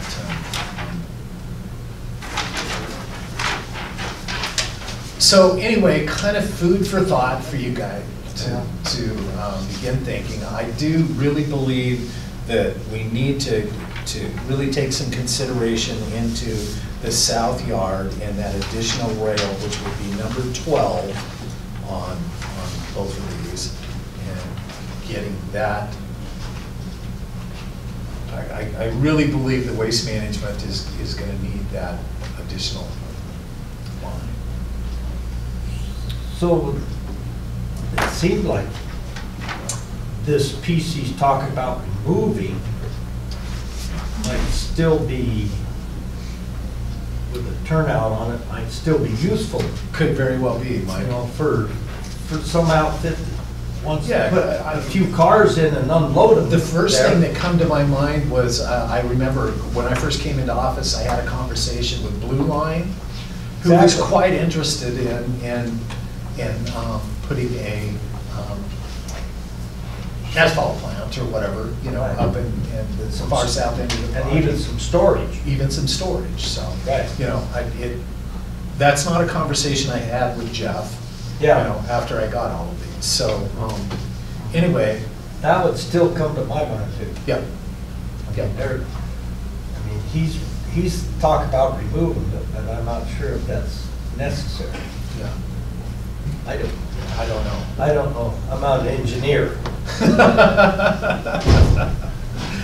Okay, so one more thing down at the industrial park, and this is really, you know, would really create some importance for having, you know, a site-ready location. And that is the fact that we only have sewer and water that goes as far as the IBR building. Right. There's been discussion about having that sewer and water, and if we go back to the original plan, I mean, we have, our septic is back down in this particular area, our water supply comes in this way, goes down to the IBR building, and then running sewer and water down to the latter part, or the far southern part of the industrial park. You know, whether that's something that we want to consider, think about planning for. You know, if there ever was a building that was put down there, it's going to have this. You know, do we want to think about maybe doing that in advance?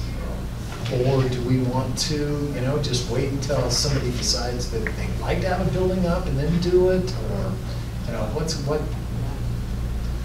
so, these are, you know, kind of the things that sort of run through. It's a lot of money that you can be sitting on for quite a while. It really is, Mike. Yeah. It really is. But also, it could be one of those situations to where somebody comes in and you don't have the money. Again, the SIP stuff ends in 2026. We're setting half of it aside every year. But basically, we're spending, half of it is going out to other entities. This particular year, I mean, we set half aside, the rest of it has gone out to other groups. So, Yeah, anyway. I mean, do we go push a stub across the highway into that other area? True too. So that it quicker to get Yeah. going, because it takes a while to get across a highway. Yeah. It takes some money, but then it can sit there. Yeah. No, I don't. Yeah. Well, what I can say is I think, you know, right now, Gilliam County seems to be, you know, really on the upswing. You know, I feel as if there's inquiries all the time about things that could happen here. We're we're in the middle of this data triangle that is being really built. The Dalles, Boardman, Prineville. I think we have some really good locations to where, you know, these things could be a part of, it may not be a data center, but there are other components that do fit in around these things that could be a possibility here. And I don't know whether, you know, what's hard is, and Peter can speak to this also, is how far do you go trying to be ready with something, for instance, a substation? I mean, we know there's probably going to be a need for a substation in the area. You know, Pacific Power is not very cooperative in getting some of that accomplished, but Columbia Basin certainly is. I mean, they're gonna need help. Columbia Basin, the interesting thing is they tapped into the Slat substation, which gives them source of a lot of power. And they had indicated to me when we were talking to several of these data people that they could come up with 100 megawatts of power at Shuttler Station without a lot of additional work. So that was very encouraging. I think one of the real challenges at Shuttler Station is your water source. And that may be something to take a look at if you're talking about a capital plan there. The other project, when you go to water and sewer, is one of the things Waste Management has a real need for a rail car repair facility. And they're making strides. Talked with Kip Watco's got a car man now out there full time where they can work on the cars, and that's kind of the first stage. He can fix what he can on site, from a truck, but now if they want to do more robust treatment on these cars, they'll need a facility. And that's something we've talked about. Right now, if you went out down by the industrial park, it's about 80%, the rail there is about 80% being used. So that gives you kind of an idea. The Watco, the person that they have there works for a company called Greenbrier Watco. So it used to be Greenbrier and it used to be Watco. Now they've merged together to become one company. Take a look at, like their facilities. That they have one in Kennewick. They have one in, it's either Eugene or Springfield.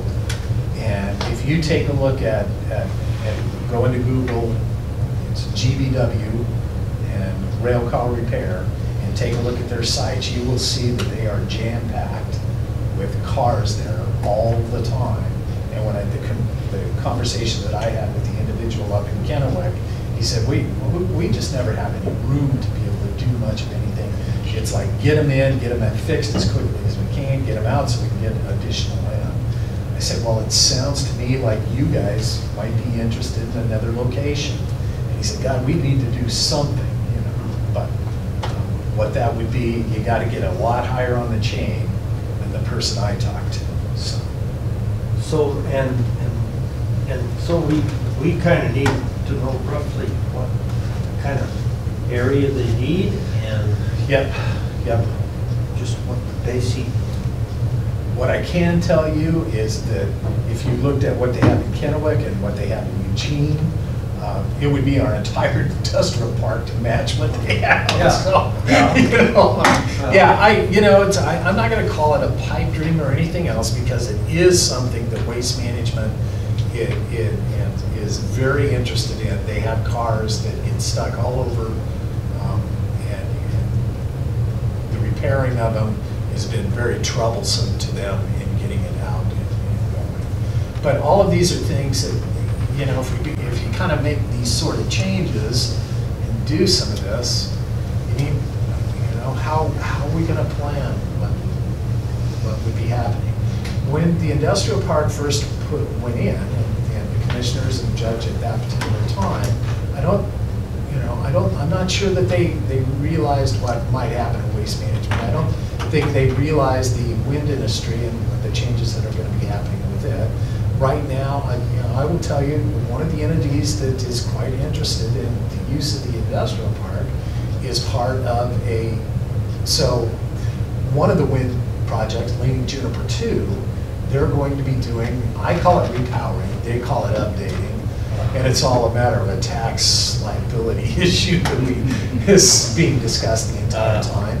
But what it will entail is literally taking the entire wind turbine down, the tower and everything, repouring concrete in around the collar area, putting a new tower in there and a new nacelle on top. The things that they're looking at, of course, this is where the concrete companies come in. They're looking to be part of that pouring of the collar. That's why I'm getting calls on it. Then there's the crane companies who are quite interested in the fact of what it takes to take those nacelles and things off. Then there's the shipping companies who are saying, we would really like a location to be able to lift blades, things like that off of. So those are really the three inquiries I've had up to this particular point on what we would like to be able to do. But again, for us, what waste management is, the solid thing that we have here. This wind industry could come and go. We don't know where it's going to be. And so I feel as if I need to work with them or we need to work with them to the point of making sure that what happens out here is beneficial to that industry first and then the other ones afterwards. So you guys kind of have an idea now of, what I'm not going to say has been going on, but we're looking at roughly the last 2 months that a lot of this has really kind of picked up. And it's simply because of this leaning juniper thing. And I'm going to call it repowering. They call it updating. I call it repowering. And if they repower, I'm of the opinion that it's a whole new tax issue with them. Yep. Yep. Yeah. Well, so what about, there was also the discussion of using the yard there for transfer, being trucked up and then put on rail there and shipped on out. Yeah. With some of the wind companies as far as their components. That was kind of out there too. Yeah, that's been something that the discussion has really gone on with UP and Modco, and I haven't gotten a whole lot of. I haven't gotten nothing more than probably what you. They're just assuming that they can use our. They can do whatever they want, I guess. They're in for a real shock. So. I was just wondering if there was any updates on that. Not a thing. Nothing. So anyway, these, as we go along, I think these people are going to be coming in to us. Again, part of it, there's funding that needs to be looked at, all of those things. So I think we're in a good position financially to be able to move quickly, but also I think, legislatively, we'll have to, create some activity there, whether it's state or federal, congressional, something. That's all I have, guys. That covers until we get to minutes. I'm ready for minutes. Okay. I'm sure you have the 6th and the 20th of June.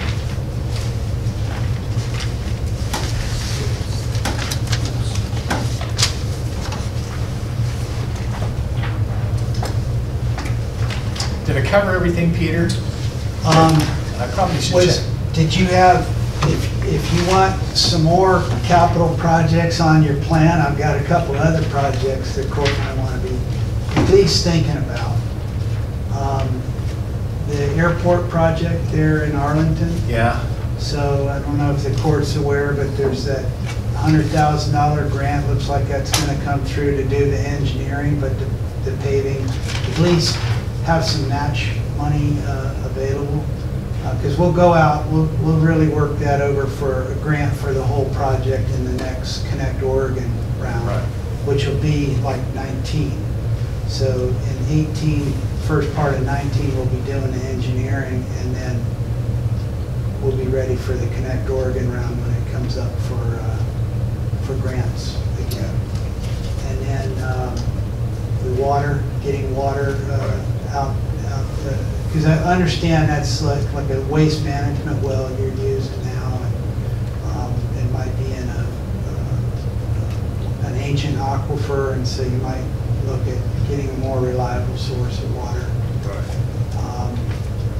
Those would be two other projects that I'd like to see you add on your list. Yeah, we'd already talked about the, well, I guess the water that you're talking about is different than the irrigation project. I did fill you guys in on the airport situation, didn't I? I think you sent out an email on. Yeah, that we number 2. Yeah. We were selected number 2 Yes. to receive the Yes. $100,000 for the engineering study within the regional solutions. Yep. So, okay. All right. I'll get those 2 things added. Okay. Let's get on to, I was going to be done by 2:30 today, so. Shit, I told you Saturday. Well, we can still be pretty close. Yeah, we're close. We're going to be close. Don't give up. Depends how many posties I see on the. No, we're good. Notes and markings. Yeah. Up from last time. Okay. Oh, look at that. When I looked at the June 20th minutes, I thought they looked fine the way on the latest revision. I didn't have any questions or concerns on that one. I jumped that one because it was easier.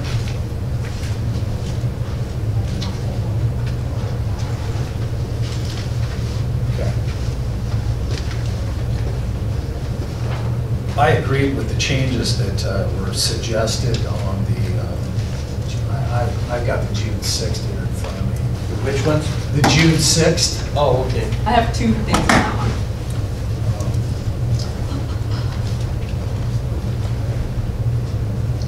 Do you want me to go ahead and Yeah, go tell you what it ahead. was? Yeah. Okay, on page 5, I know I'm like, and I don't know if I'm splitting hairs, but I don't feel like I am.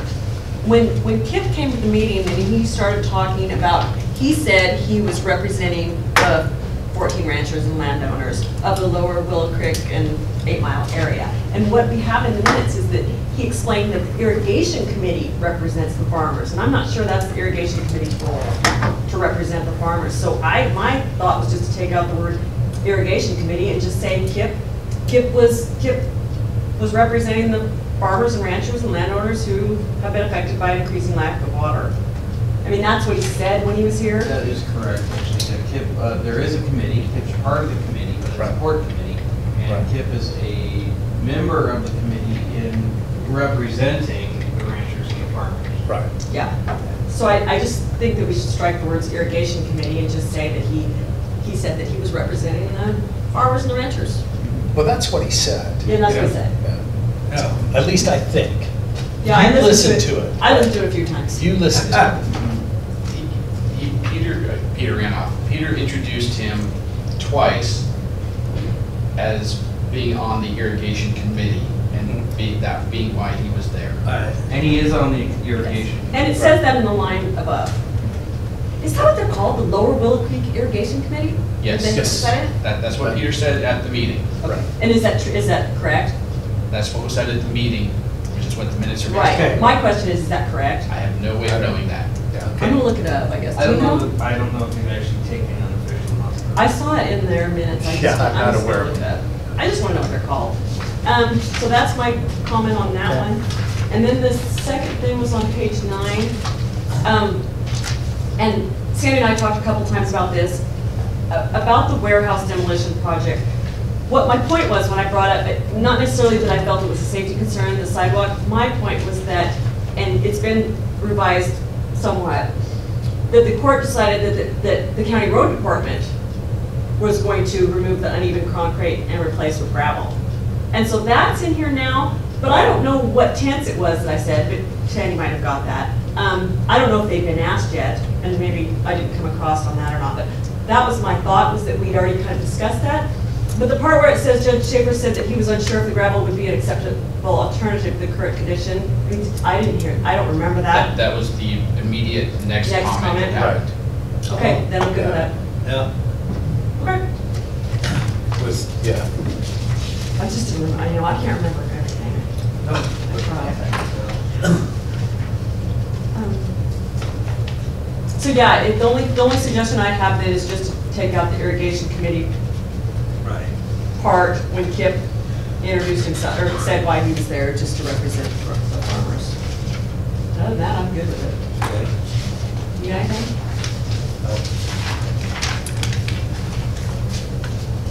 Okay, so we're going to change that to Krug's explained that I he think I would represents. say, yeah, that he represents farmers or something. Yeah.